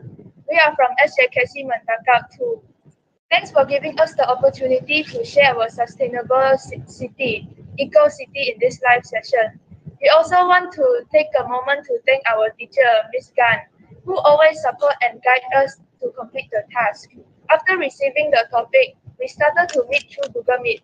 Our teacher discussed with us about the meaning of the topic and made sure all members are clear with the challenge.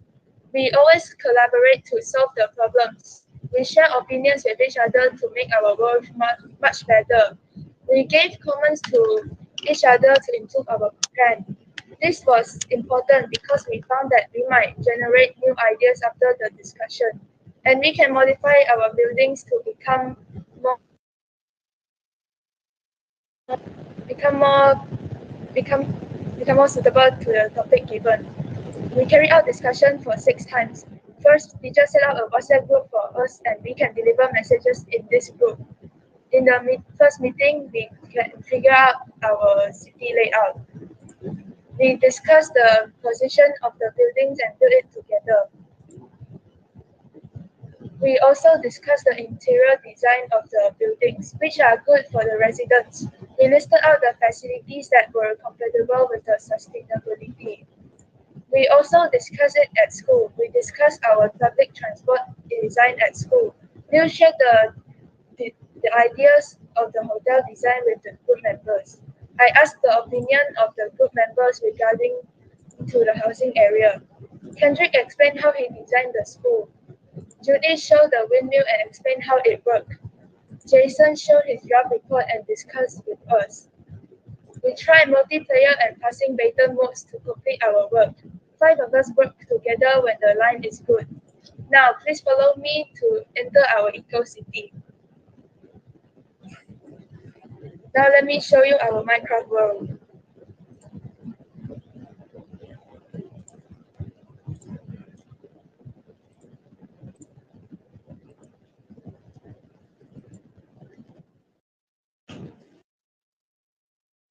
First, we use windmill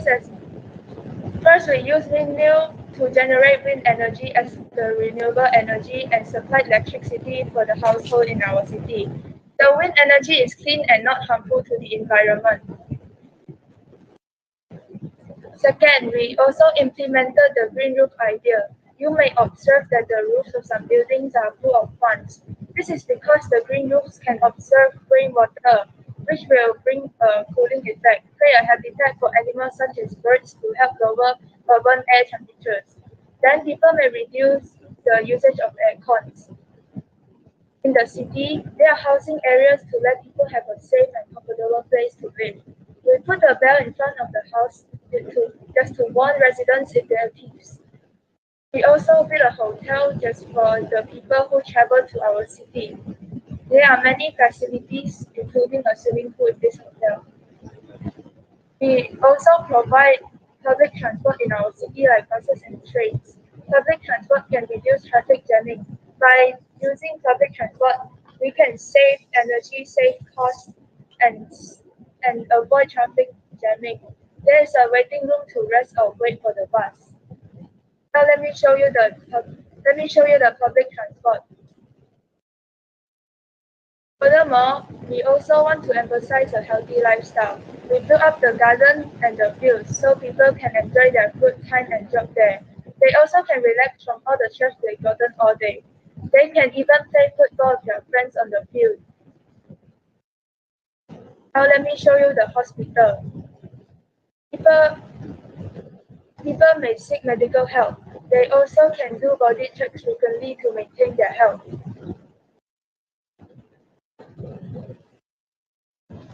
Now please follow me to the cafe. We have a cafe with a green roof for people to eat and drink while relaxing there. 老闆等你講佢俾多一次機會我哋呢度。Now let me show you the farm. We always ensure the food supply is enough. We built a huge farm and fish pond. It produces fresh and healthy food. Now let me show you the facility in our city. These facilities may improve the living standards of the residents. We have a shopping mall so people can buy good quality things from there, such as clothes, accessories, food, and so on. Now please follow me to the fire station. This is a fire station. We built it next to the housing area in case something terrible happens and to make sure that the residents are safe. Now let me show you to the police station.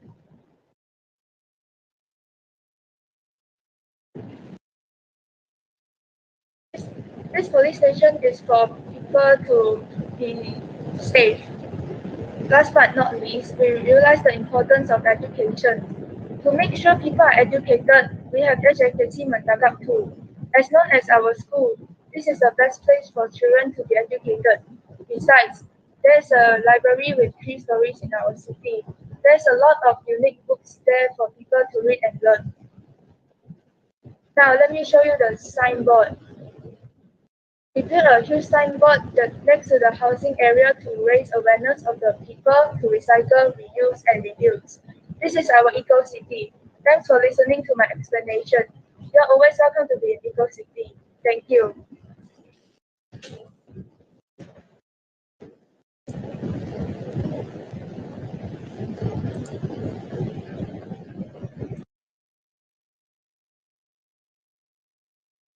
Okey.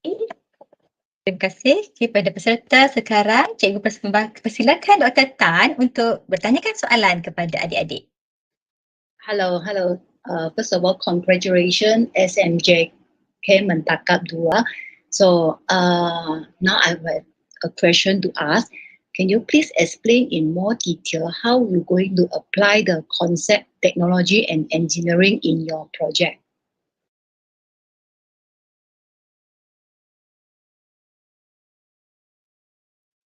We can use wind energy. We can use the windmill to supply wind energy, and we can make it to electricity for the houses.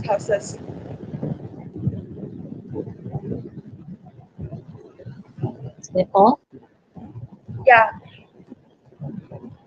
Okay. Thank you. Thank you for your answer. Thank you. Okey. Thank you, Doktor. Okey, seterusnya kita kembali semula kepada sekolah SJKC Nanyik tadi. Okey, boleh sekarang kita share skrin untuk tunjukkan persembahan semula. Okey, dipersilakan.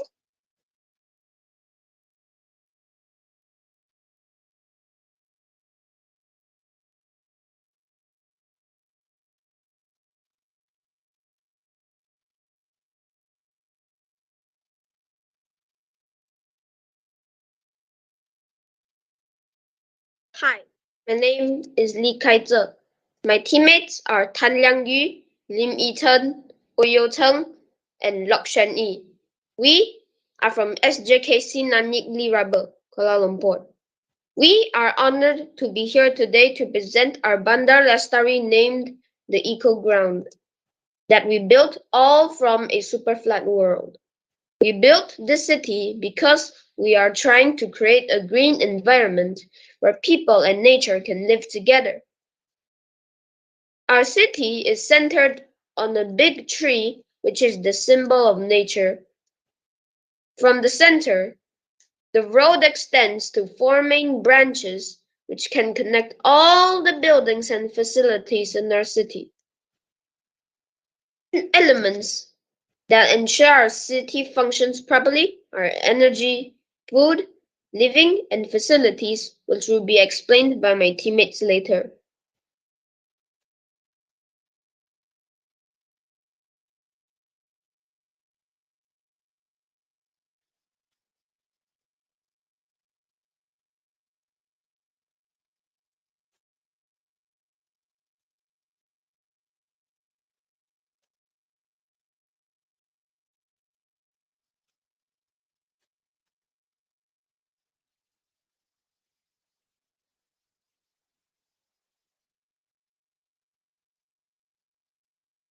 Hello, I am Lok Shen Yi.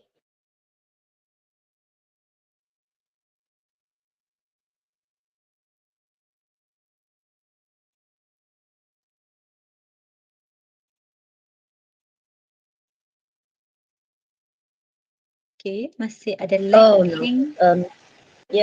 Again, can you? He lag. It's okay. I think maybe you can move to the next presenter. Boleh dulu? Tunjukkan the next. Okay. I'll present first. Okay. Alright.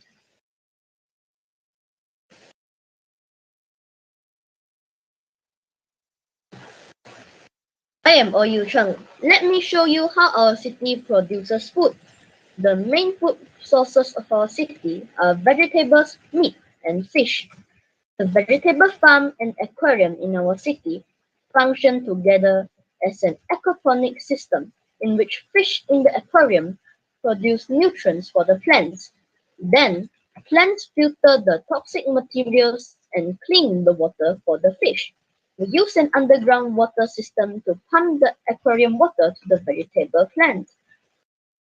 The plants will absorb the nitrates and nitrites in the water that is poisonous to the fish while filtering the water. Then the clean water will be pumped back to the aquarium. The animal farm and barn in our city also use the natural method to ensure no pollution will happen. All the animals in the farm and barn are fed with fresh plants that are produced from our vegetables farm. The decretion from the animals will be turned into organic fertilizers as the plant's nutrient. Thank you.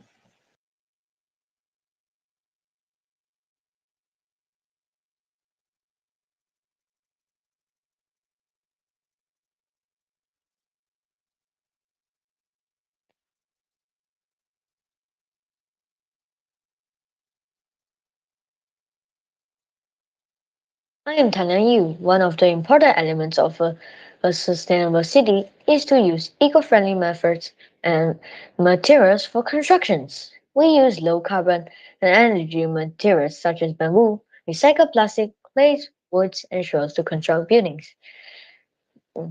These materials can be obtained directly from nature and are safe to the environment. We also utilize 3D printing technology to build houses which can reduce the labor and save time. This method used less materials and houses and was able to reduce the construction waste. Now, aside from that, our city used zero emission transportation like speed bullet trains and electric vehicles. The low energy bullet train named LEBT connects the whole city and can ensure the residents travel fast to every part of the city easily. We encourage the residents to use public transport and pollution to reduce the pollution and unnecessary electricity usage.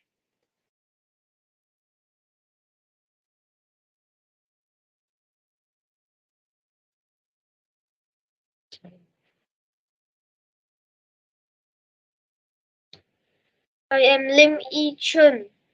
To keep the daily routine of the residents, our city provides facilities such as hospital, school, shopping mall, and restaurant. There is a school that provides education. The hospital uses solar energy to provide electricity for its operations and to charge the electric vehicles such as ambulance and helicopter. These electric vehicles ensure low carbon footprint even for emergency patients. There is a school that provides education for the children in this city. Top of academic, the school emphasizes sustainability topics and teaches children to be friends with nature. The restaurants and cafes serve fresh organic food from the farms. There is also a shopping mall that fulfills the basic needs of the residents. In the mall, there is a game center and a cinema to provide entertainment. To make sure the residents are healthy, this city has a park, football field, badminton court, and basketball court. Regular exercise will ensure the residents are healthy and happy. Next, I will pass to my teammate Lee Kaiser to do the closing.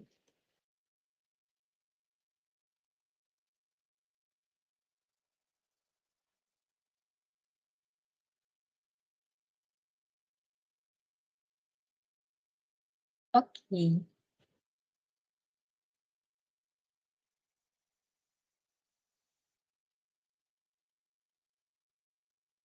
Lastly, I would like to thank the organizer for giving my team a chance to showcase our city. We learned a lot about Minecraft and coding knowledge by doing this challenge. That's all about our city, the Eco Ground. Thank you. Okay, welcome. Okay, so cikgu mempersilakan Dr. Aizul untuk bertanyakan soalan. Dipersilakan Okay, Dr. terima kasih Cikgu Yus. So you guys can hear me? Is it? Yes, I can. Okay, first of all, congratulations. It's a very nice city, which is Eco Ground, right? Your city name. Yes, Okay. that is So correct. all right. So I just straight to the point, which is my question is, which is the STEM concepts that is the most difficult part to be built in your city and why? Let us think about it. Okay, so Sure, no problem. It's definitely about the wave energy generator because we didn't even see those tutorials because I have never seen any wave energy generators built in Minecraft history. yeah, that is true. Okay, that's all. Thank you so much. Okay, Thank you. Ya, thank you Doktor. Okay, kita beralih kepada persembahan yang berikutnya daripada Sekolah SK Kompleks KLIA. Okay, dipersilakan.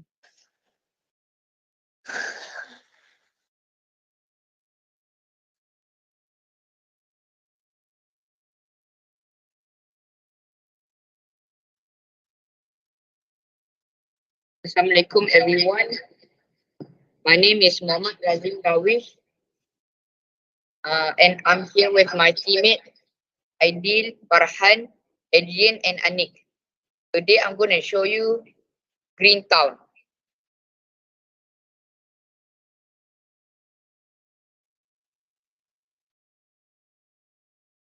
Welcome to our town.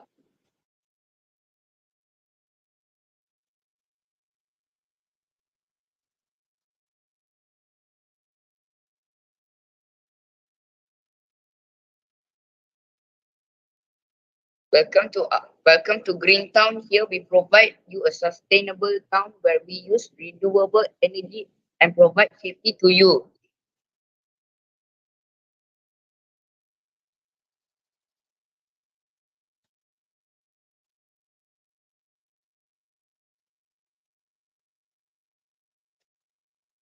This is a hybrid car charging station where hybrid cars get charged.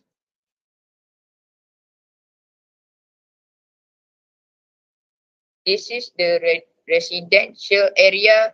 Residential area is a place for people to stay. These houses use solar energy and mostly powered from the solar energy center and windmill.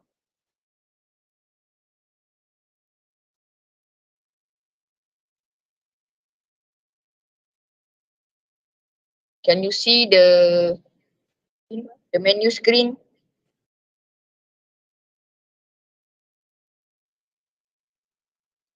No. Yeah, it's not no. Is it stuck? Yeah. It's like join code screen. Mm-mm. Maybe you unshare and share again. Can you wait a moment? Okay, now we can see it.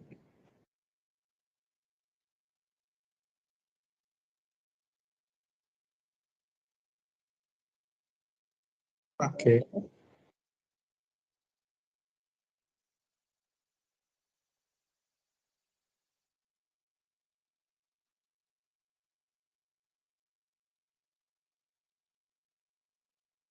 Here we are at the mosque where people pray.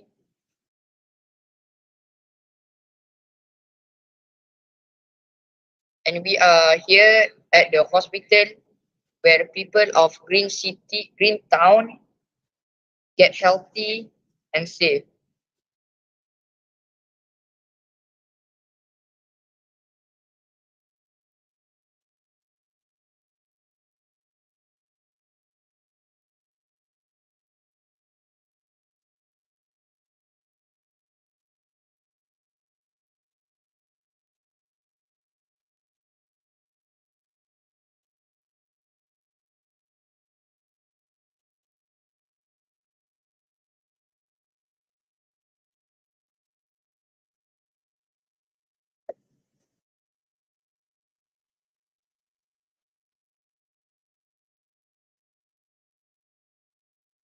At the first floor, as you can see, there's a lot of NPC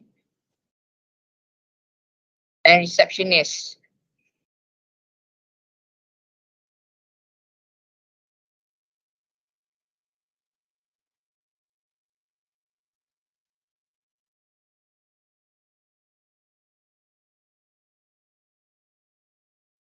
And here we have the solar light energy that is powered from the solar panel.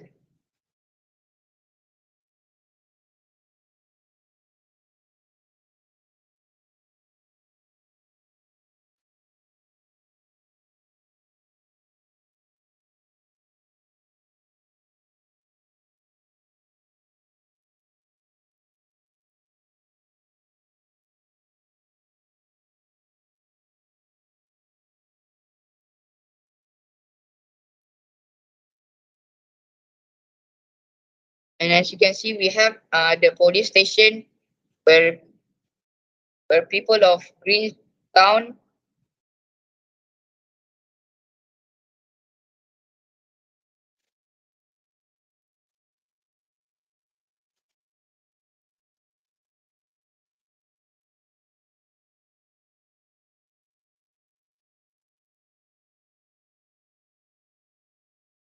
this is our energy center. Almost every building in our town is powered by this.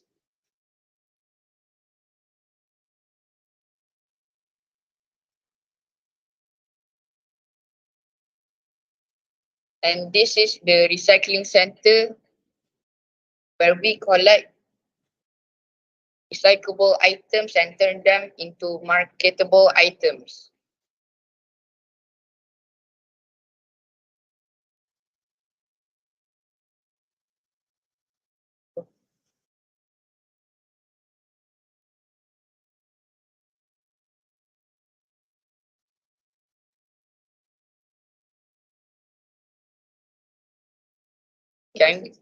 Can we show the video because it stopped? Yes, sure. Okay, sure.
The voice can't hear lah.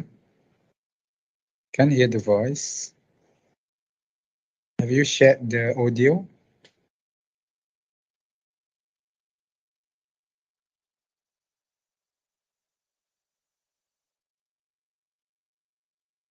Yes, we asked for help from the organizer.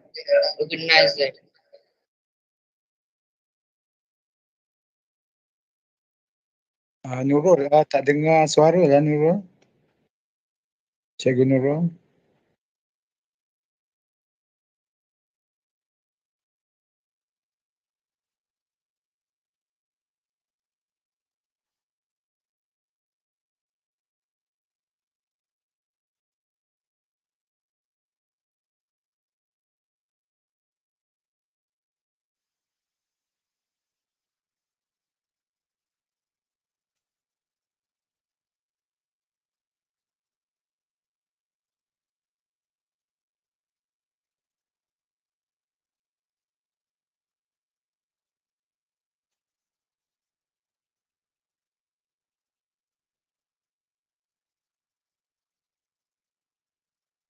Solar panel street light.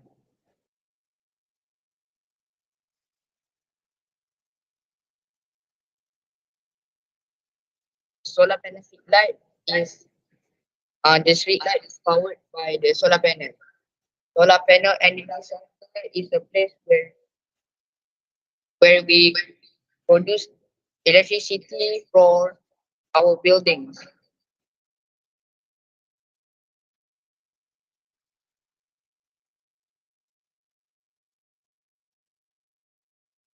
The recycling center where we turn recyclable items into marketable items.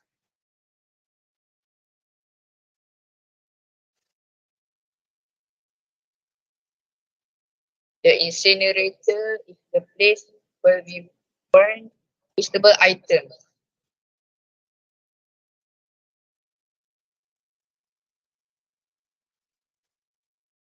We also filter the air to make clean oxygen.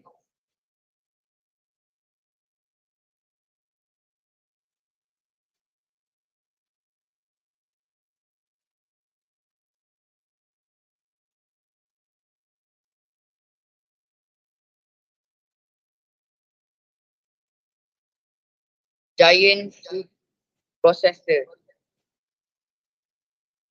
Giant food decomposer machine, where we put vegetable foods in this machine to make fertilizers for the plants.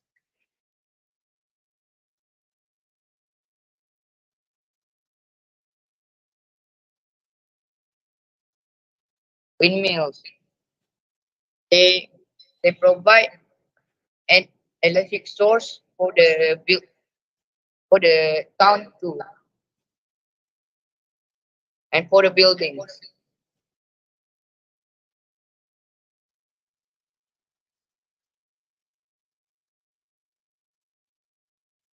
Water waste management centers, where we turn wastable items into clean water for the people of Greentown to drink.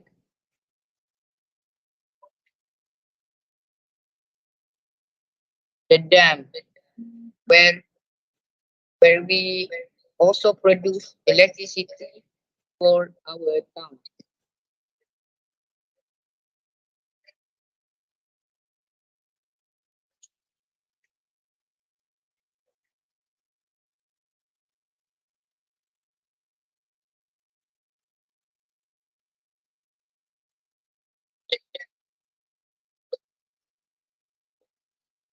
The Greentown map, where people of Greentown can see the location of the buildings.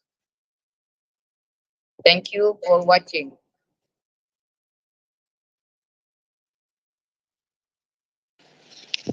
Okey. Terima kasih kepada adik daripada Sekolah SK Kompleks KLIA. Okay, sekarang saya persilakan Dr. Adri untuk bertanyakan soalan. Hello, hi, SK Complex KLIA. Hi. Yes, congratulations. Okay, very good project and presentation. All right, one of your elements in your green town is hello, hi, SK Complex KLIA. Yes. Okay. Okay. Very good project in presentation. Right. One of your elements is your. Okay, so one of your element in your green town is to filter and provide clean oxygen to the whole town. So based on the STEM concept, can you explain it further? We provide plants in the greenhouse for the town, for the people of green town.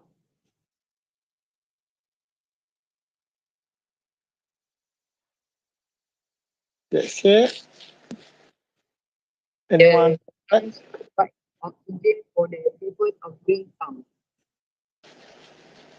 Okay, thank you. Maybe someone. Okay. Ya, terima kasih Dr. Adri. Okay, sekarang kita ke persembahan yang berikutnya daripada Sekolah SJKC Chonghua nombor 5. Okey, dipersilakan. Hi, I am SEK Chonghua 05 Kuching. I am Samuel.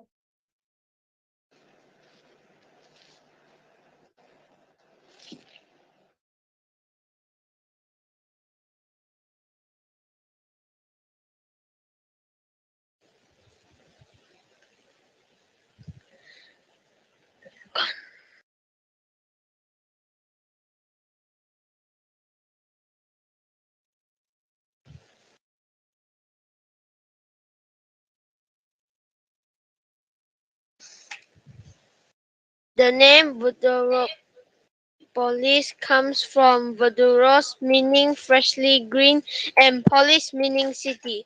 Voduropolis strive to be as eco-friendly and sustainable as possible. All energy generated on Voduropolis is derived from sustainable and clean sources. Let's get on with our tour. Firstly, we've set up a working LRT system using TP commands. Our city uses a solar-powered LRT system to prevent air pollution. The usage of our transit system is able to reduce the amount of greenhouse gases released into the environment. Citizens are able to get around quickly without harming the environment. Next, we have two types of houses in our city. The first type of house is built using predominantly recycled materials. Solar panels are built on roofs to supply electricity. Rainwater is collected from the roof in a water tank to reduce water waste. This water can be used for watering plants and for washing clothes. This is the second type of house we have built. These houses are built to be as eco-friendly as possible. Every component of these houses use renewable energy such as using electric stoves and solar lamps. Small mini parks were built on the roofs of these houses to cool the environment. We've also built some apartments. These apartments have green roofs which function as a park area for residents to enjoy themselves in. The balconies of this apartment are also full of greenery and are illuminated by solar-powered lights. In addition, we've also built two office buildings. Other than the green roof, recycling bins are prepared on every floor of the office. Employees are encouraged to recycle any recyclable materials and reduce their usage of single-use plastics. Here is our police station. The police force in our city uses hybrid cars. Hybrid cars produces less greenhouse gases than conventional vehicles. These greenhouse gases include carbon monoxide and carbon dioxide. Hybrid cars are also more cost-effective. Furthermore, we've created a hospital. Our hospital has a recreational area on the roof for patrons to relax. All ambulances used by the hospital are powered by hybrid energy. Our shopping mall has banned the usage of plastic bags and straws. Also uses paper bags and straws. Customers are encouraged to bring their own recycled bags. A park has also been built on the roof. This area can be used for recreation and also for saving the environment.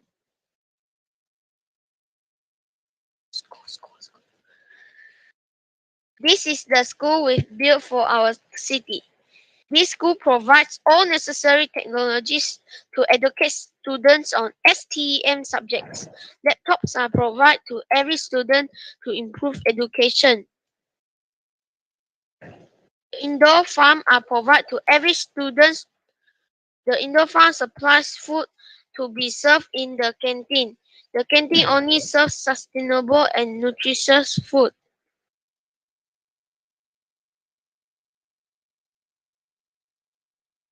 We've also built a sustainable farm. This farm only uses sustainable and environmental friendly farming methods. The water catchment area above collects water to provide hydroelectric energy to water the crops. The energy generator is used to automate farming. Here is our city's recycling plant. Rubbish is collected from around the city and it is compiled in the recycling plant to be recycled.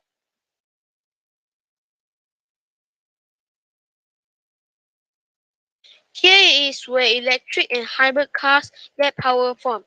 The electric is provided by the nearby sustainable power plant. We also built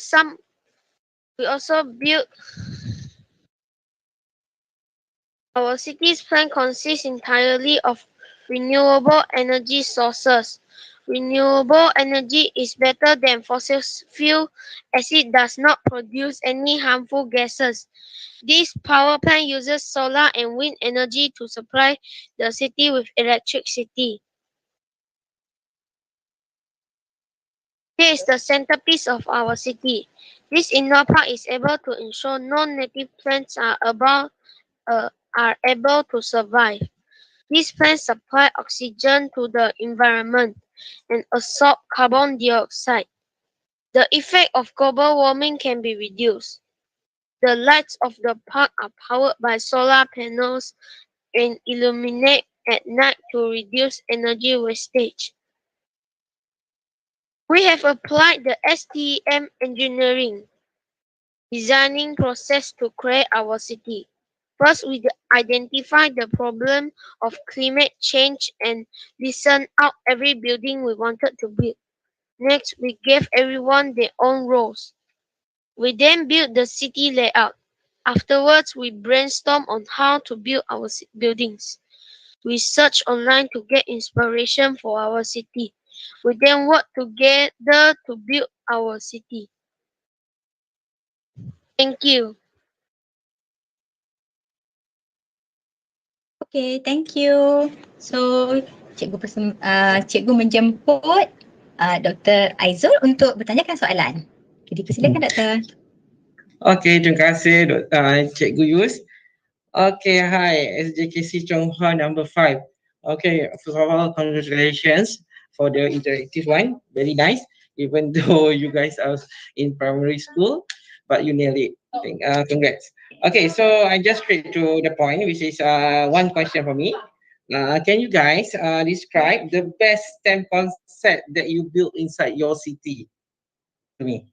Okay. Different question, Sorry? different question. Can you guys describe the best STEM concepts that you built in your city?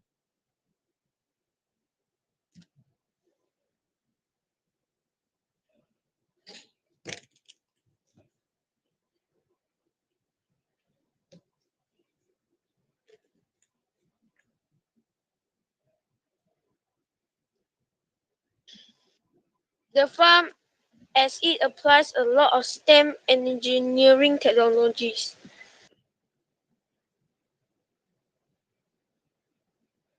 That's all.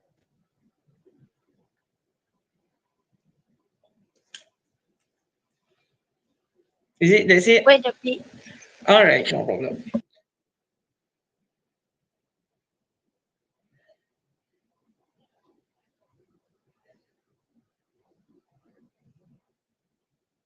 Okay. Okay, terima kasih Doktor. Alright, sama. Ya, so sekarang kita akan melihat persembahan daripada penyertaan yang terakhir daripada We have prepared a water catchment area to collect water to be used generate hydroelectric and to be used in the farm. Okay, thank you so much. I feel like this.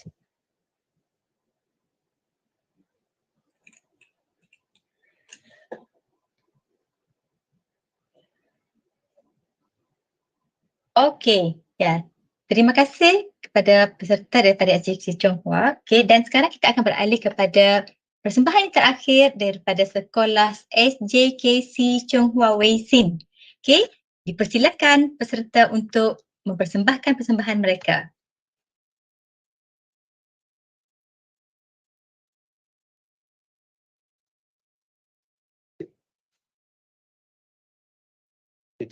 Speak first. Can you hear me? Hello? Hello? Nothing. Ya, hello. Hello? We can hear you. Ya. Okay. Cik, boleh dengar. Okay, we can hear you. Yeah. Can you see us? Can you see us? Can you see us? Yes, we can see you. You can continue. Hello everyone. Thank you for having me here. My name is Chong Jing Sing, and I am going to be speaking to you today about the creation of a sustainable city. To begin, let me introduce my fellow team members. Jason Vun Chun Kiet, Lois Lim Kai Le, Pua Kai Le, and Tan Kei Zen. We created sustainable and resilient buildings utilizing local materials.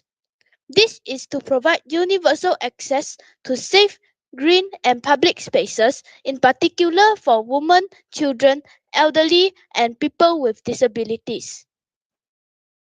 When we built our apartments, we tried to make it a green certified building. It has solar power, double glazed windows and water harvesting. We use double glazed windows to improve sound insulation by creating a barrier between the home and the environment. This can reduce the amount of sun and heat entering the room. And we also have big windows so the sunlight can go in, reducing the need for electric lights. At last, we use rainwater harvesting to concentrate the runoff and collect it in a basin for use. Thank you. I welcome Jason on the stage. Hi, I'm Jason. Our agriculture farm consists of hydroponic farm, auto cane harvest system, and animal farm. We use hydroponic to plant because it safe place soilless free pesticide and our citizen can eat more healthy food. We use high technology sensor to help us harvest our cane and conveyor system to collect it. We use electric vehicle which are zero emission compared to conventional vehicle which produce harmful exhaust gas. Our EV charging station use renewable energy collected from windmill and geothermal power station. We also have solar panel on the roof of the EV charging station to generate electricity. That's all from me. Thank you. Then welcome Luis Lin Kyler for next presentation.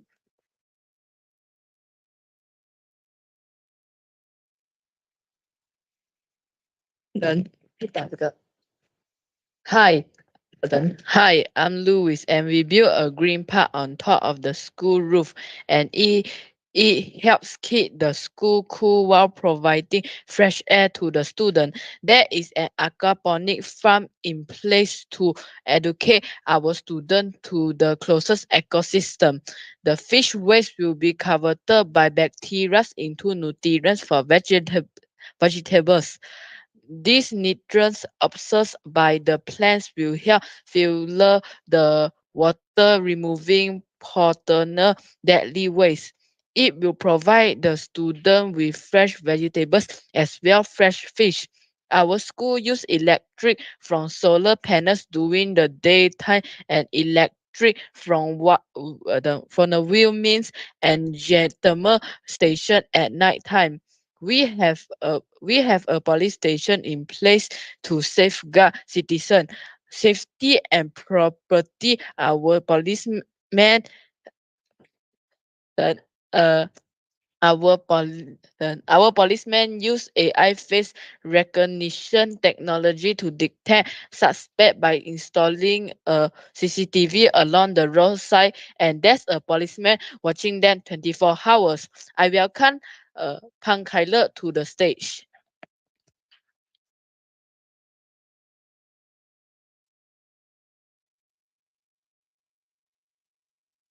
Hi, I'm Kyla. I'm very excited to bring you through on the mansion that I've built.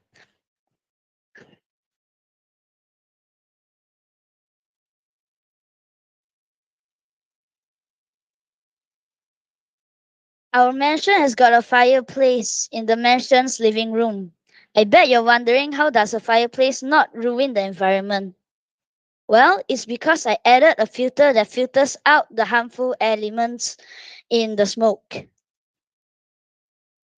Our mansion might look very simple, but it has got a special feature built in. We actually have a Tesla solar tile roof installed. We generate enough electricity for our own use, while extra energy is stored in the power wall. And surplus is able to feed back into the grid. The great thing about the solar tile roof is that it looks like a normal roof, but it still generates energy. Okay, that's all. I'm going to pass it on to Zen.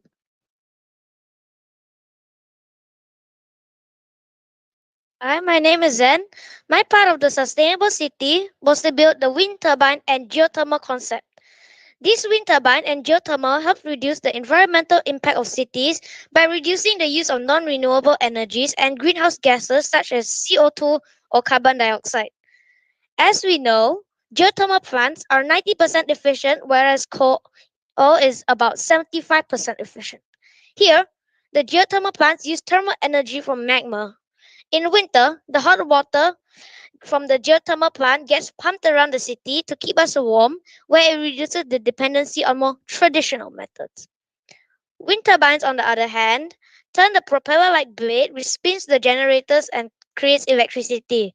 On days without wind, electricity stored in the batteries will be used for consumption. Wind turbines have an efficiency of 75 to 80% efficiency and are better than solar, which has an efficiency of 15%.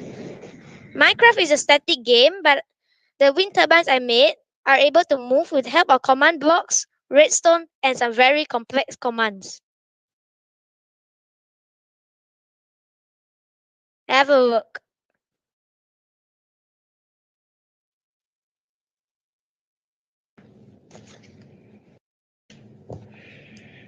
Finally, I would like to show you my fully functional lift that one can go on the tower to view the whole city. One sec.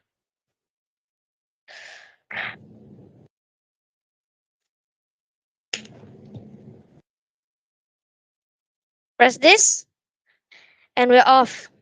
Wait, what? Okay, never mind. Our Minecraft world follows most of SDG 11 and is sustainable and green so that the environment stays healthy and to curb global warming. Thank you for listening and goodbye. Alright, that's it. That's it. Okay, thank you everyone. Okay, sekarang cikgu persilakan Dr. Adri untuk bertanyakan soalan. Okay, dipersilakan Doktor. Hello, hi, SJKC Hi. Chung Hua Wei Xin. Hello. Yeah, congratulations, a very good project and presentation. Okay, so my question is, based on the STEM concept, which features in your building is the most important features and why? So the most important feature in our build for STEM is the windmill, as we use coding and engineering to make it move. As like I showed you that I use some simple code and command to clone these frames and put it on. In terms of science, why it is important? Biology technically. Environmental stuff also. Yes. And also about the energy on the thermal energy gets converted into electrical energy. Okay, thank you. Alright. Good. Alright, thanks. Okay, terima kasih Dr. Adri dan juga semua peserta yang telah pun selesai membuat persembahan pada hari ini. Okay, tahniah diucapkan kepada semua. Okay, cikgu rasa sekarang kita akan menunggu keputusan untuk diberikan oleh semua hakim. Kita akan membuat analisis untuk mendapatkan siapa pemenang keseluruhan nanti. Okay. Dan sebelum itu, cikgu akan menjemput Dr. Fauzia untuk memberikan ulasan bagi tingkat sekolah menengah berkaitan dengan konsep STEM yang telah pun adik-adik bentangkan tadi. Okay, saya persilakan Dr. Fauzia. Okay, terima kasih Cikgu Yus. Hi again semua. Jadi, first of all, I would like to congratulate to every one of you. You have done a very enormous effort, to came up with a very, for me, a very futuristic and achievable project in the future. Okay, my job here, I'm going to comment on the secondary schools presentation we have heard earlier this afternoon. So all of these 5 secondary schools, we have Sekolah Science, SM Science Gomusang, SMK St. David, SMK Bukit Jambul, SMK Permai Indah, SMK Sultan Azlan Shah. Okay, you have done a very good job. Okay, and then from my observations, all of these schools actually tries to come up with a city that have structured where STEM could apply in the structure. But from my observation, they are some of the city very ambitious, and then I can see the city tries to build everything without considering the surroundings. Okay, for example, maybe I can say it here. From Sekolah Menengah mana tu ya, Sekolah Menengah Guam Musang, saya rasa yang Guam. They try to construct an airport there. So we know if we want to make an airport at our city, definitely we need to sacrifice our land. We need to cut off the tree. We need to, if you have hilly geography locations, you need to tone down the hills. You will sacrifice an enormous locations. So for me, it's not apa orang bilang very environmental friendly. Well, anyway, the schools have done a very good job in try to come up with a plan. But what I like here, okay, this is from my opinion. I like the structure from, because we don't know the verdict yet. But from my opinion, I like the structure from SM St. David, because SM St. David, they try to come up, they try to fulfill this,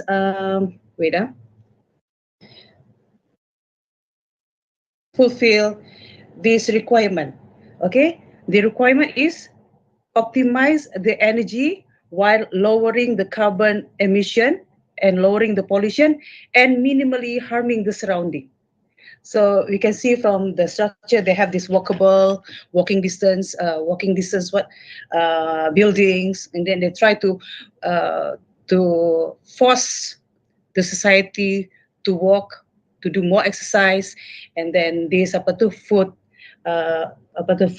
footprint ke tu something like that. So yeah, I like the structure. Very, what we call that, a very environmental friendly, and then they try to minimize, they try to optimize all the energy while do less harm to the surroundings. So I guess that is from my opinion. But overall, 5 schools, you have done a very beautiful job, and then I wish you all the best, and then good luck in your future undertaking. So that's all from me, Cikgu Yus. Okey, terima kasih diucapkan kepada Profesor Madya Dr. Fauzia. Okey, terima kasih di atas ulasan yang telah pun diberikan berkaitan dengan konsep STEM dalam binaan oleh pelajar peserta kumpulan sekolah menengah tadi. Okey, terima kasih Prof. Okey, seterusnya saya mempersilakan Dr. Tan, Tan Willy, untuk memberi ulasan konsep STEM bagi persembahan sekolah rendah. Okey, dipersilakan Dr. Tan.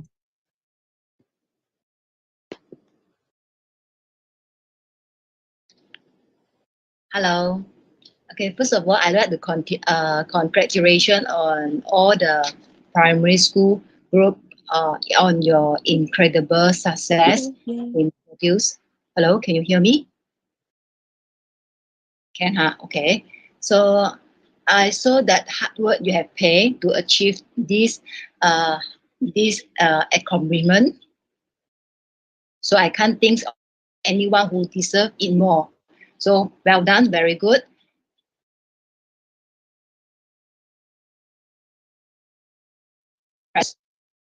All the works you have done. So especially for some of the students that thinks about the many effort in maintain a sustainable environment. So cheers to you all for the good job you have done today. So that's all for me.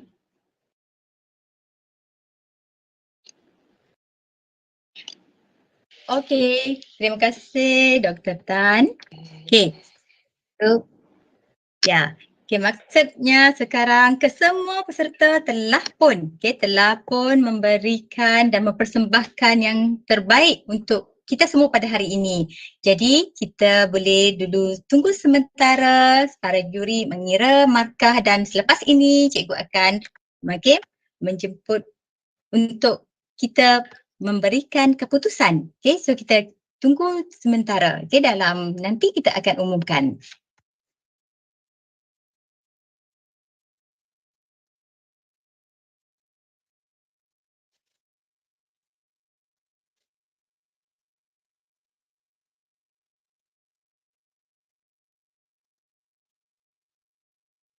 Okey, maaf sekali lagi dari pihak saya. Okey, kita ada satu lagi ulasan daripada Cikgu Go untuk memberikan ulasan tentang Minecraft yang dibentangkan dan dipersembahkan oleh semua adik-adik peserta kita pada hari ini. Okey, saya persilakan Cikgu Go.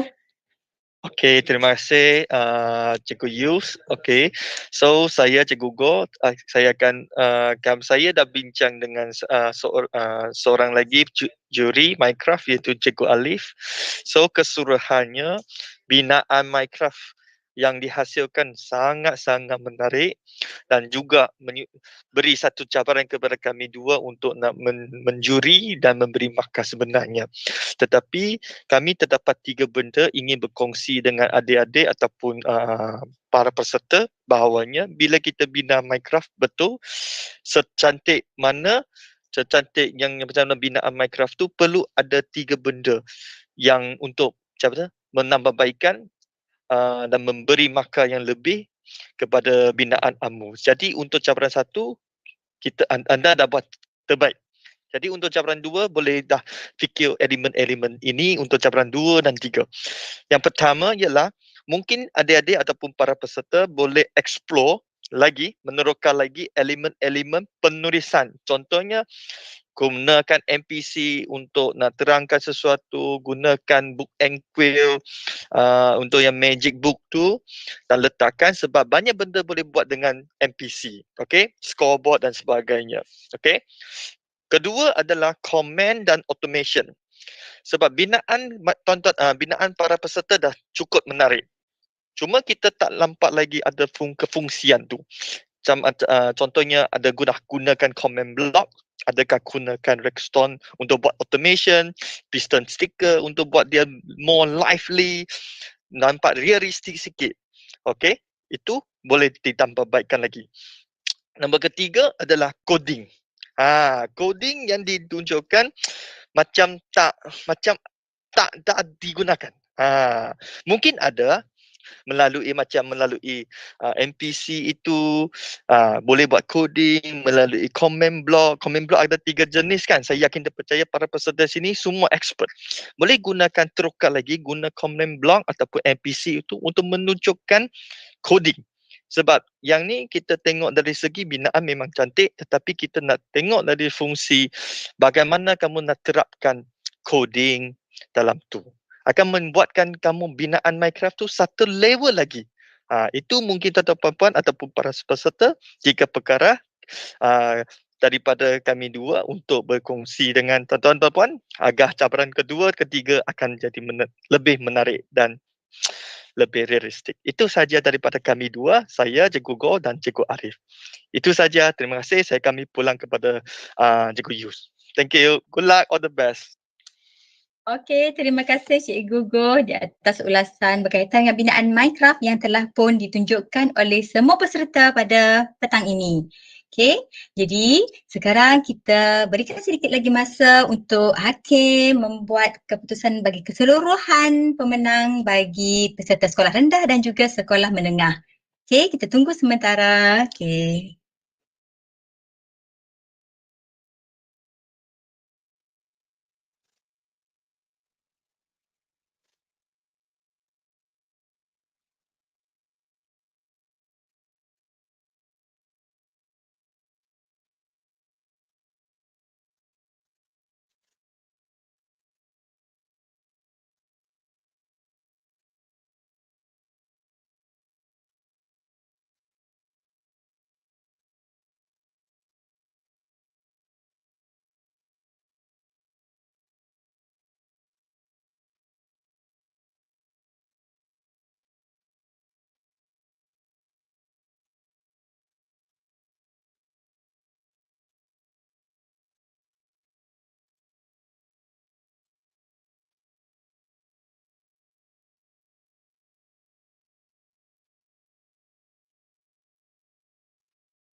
I add belum.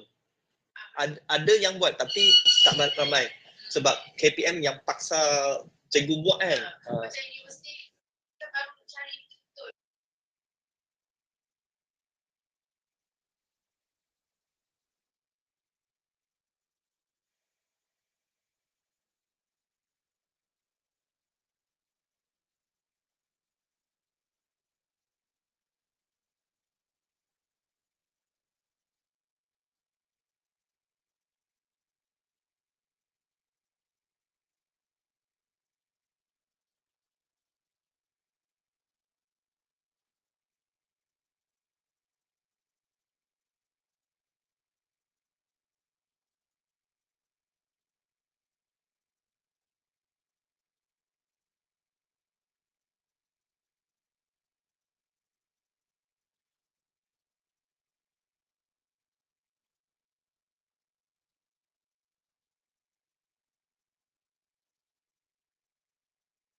Okey, terima kasih semua kepada semua peserta yang sanggup menunggu untuk mendengar keputusan pertandingan kita pada hari ini.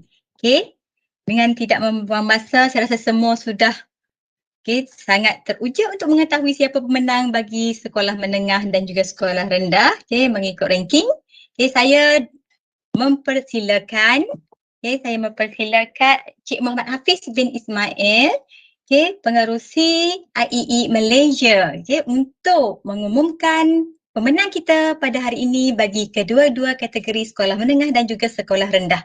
Dipersilakan Encik Muhammad Hafiz. Terima kasih Puan Yusmarini. Assalamualaikum warahmatullahi wabarakatuh dan selamat petang bagi pihak Institut Kejuruteraan Elektrikal dan Elektronik Malaysia sebagai penganjur bersama Pusat Pengajian Ilmu Pendidikan Universiti Sains Malaysia. Saya ingin mengucapkan tahniah kepada penganjur yang diketuai oleh Profesor Madya Dr. Muhammad Ali Samsudin. Tahniah kepada kelima-lima finalis daripada kedua-dua kategori sekolah rendah dan sekolah menengah yang telah membuat pembentangan mereka yang sangat menarik sebentar tadi. Tidak dilupakan juga tahniah kepada kesemua peserta, pelajar-pelajar dan guru-guru daripada 60 buah sekolah yang telah terpilih dalam Minecraft Challenge ini bagi mewakili negeri dan wilayah persekutuan masing-masing. Congratulations to all for your efforts and time for this Minecraft challenge. I would like to thank as well to the trainers and the jury for this Minecraft evening challenge 1 Minecraft finals. We really hope that by participating in this Minecraft game-based learning challenge, both the teachers and the students will be able to level up their 21st century skills as well as applying the STEM engineering design process in your teaching and learning. Jadi saya diamanahkan pada petang ini untuk mengumumkan pemenang-pemenang bagi kedua-dua kategori cabaran 1 Minecraft challenge dan keputusan telah pun selamat tiba di telefon saya. Jadi dengan ini tanpa melengahkan masa, saya ingin mengumumkan keputusan bagi cabaran 1 Minecraft challenge. Kita mulakan dengan kategori sekolah rendah. Jadi di kedudukan tempat kelima adalah Sekolah Kebangsaan Kompleks KLIA. Tahniah diucapkan kepada Sekolah Kebangsaan Kompleks KLIA di kedudukan tempat kelima bagi kategori sekolah rendah. Okey, dan seterusnya di kedudukan tempat keempat bagi kategori sekolah rendah adalah SJKC Mentakap 2. Tahniah, tempat keempat SJKC Mentakap 2.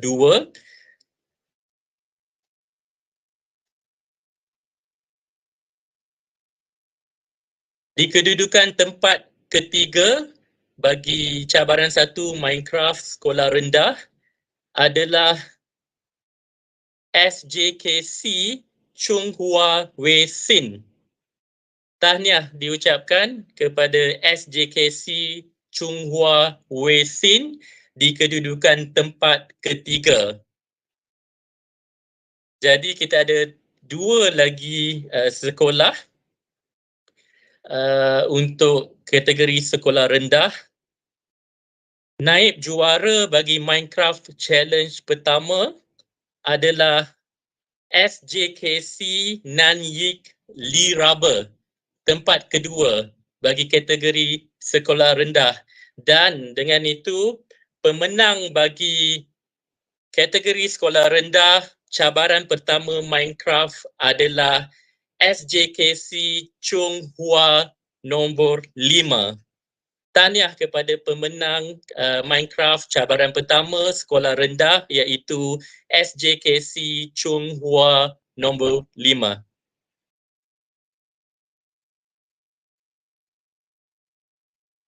Okay, so seterusnya saya akan umumkan kedudukan bagi cabaran pertama Minecraft kategori sekolah menengah. Di kedudukan nombor 5 adalah Sekolah Menengah Sains Gua Musang. Di kedudukan kelima kategori sekolah menengah. Tahniah diucapkan Sekolah Menengah Sains Gua Musang. Seterusnya di kedudukan tempat keempat adalah SMK Sultan Azlan Shah bagi kategori sekolah menengah. Kedudukan tempat keempat, tahniah kepada SMK Sultan Azlan Shah. Dan kedudukan tempat ketiga bagi kategori sekolah menengah adalah Sekolah Menengah Kebangsaan Permai Indah di kedudukan tempat ketiga. Tahniah SMK Permai Indah, tempat ketiga sekolah menengah. Okay, so naib juara di tempat kedua bagi kategori sekolah menengah cabaran pertama Minecraft adalah SMK St. David. Tahniah SMK St. David, kedudukan kedua bagi cabaran pertama sekolah menengah. Dan pemenang bagi cabaran pertama Minecraft sekolah menengah jatuh kepada Sekolah Menengah Kebangsaan Bukit Jambul. Tahniah kepada Sekolah Menengah Kebangsaan Bukit Jambul, pemenang bagi kategori sekolah menengah cabaran pertama Minecraft. Jadi dengan itu saya kembalikan kepada Puan Yusmarini. Tahniah kepada semua pemenang. Okey, terima kasih diucapkan kepada Encik Muhammad Hafiz kerana telah pun mengumumkan pemenang bagi pertandingan akhir Minecraft STEM EDP Challenge kita pada cabaran satu hari ini. Okey, tahniah sekali lagi diucapkan kepada semua pemenang sekolah menengah dan juga pemenang sekolah rendah. Okey, adik-adik semua telah pun menunjukkan semua persembahan yang baik. Okey, dan selepas ini, okey, pihak penganjur akan menghubungi pemenang untuk makluman yang berikutnya. Okey, so dengan ini berakhirlah acara kita untuk petang ini bagi pertandingan akhir Minecraft STEM EDP Challenge bagi cabaran satu. Dan cikgu harap selepas ini kita semua akan berjumpa lagi di cabaran yang kedua. Dengan bermulanya dengan bengkel dan kita akan melaksanakan dan kita akan pilih seperti mana yang telah berlangsung bagi cabaran satu tetapi melibatkan tema yang berbeza. So semua nanti kita akan jumpa untuk menunggu apakah yang akan dimaklumkan dalam cabaran kedua pula. Dengan ini, cikgu kita boleh, saya ucapkan sekali lagi terima kasih kepada pihak penganjur, semua, semua guru, pengiring, peserta dan juga jawatan-kuasa yang terlibat, para hakim semua. Kita akan jumpa lagi di cabaran yang kedua. Sekian dahulu di sini. Cikgu sudahi dengan Assalamualaikum dan salam sejahtera. Bye. 一个那个是个。Bye.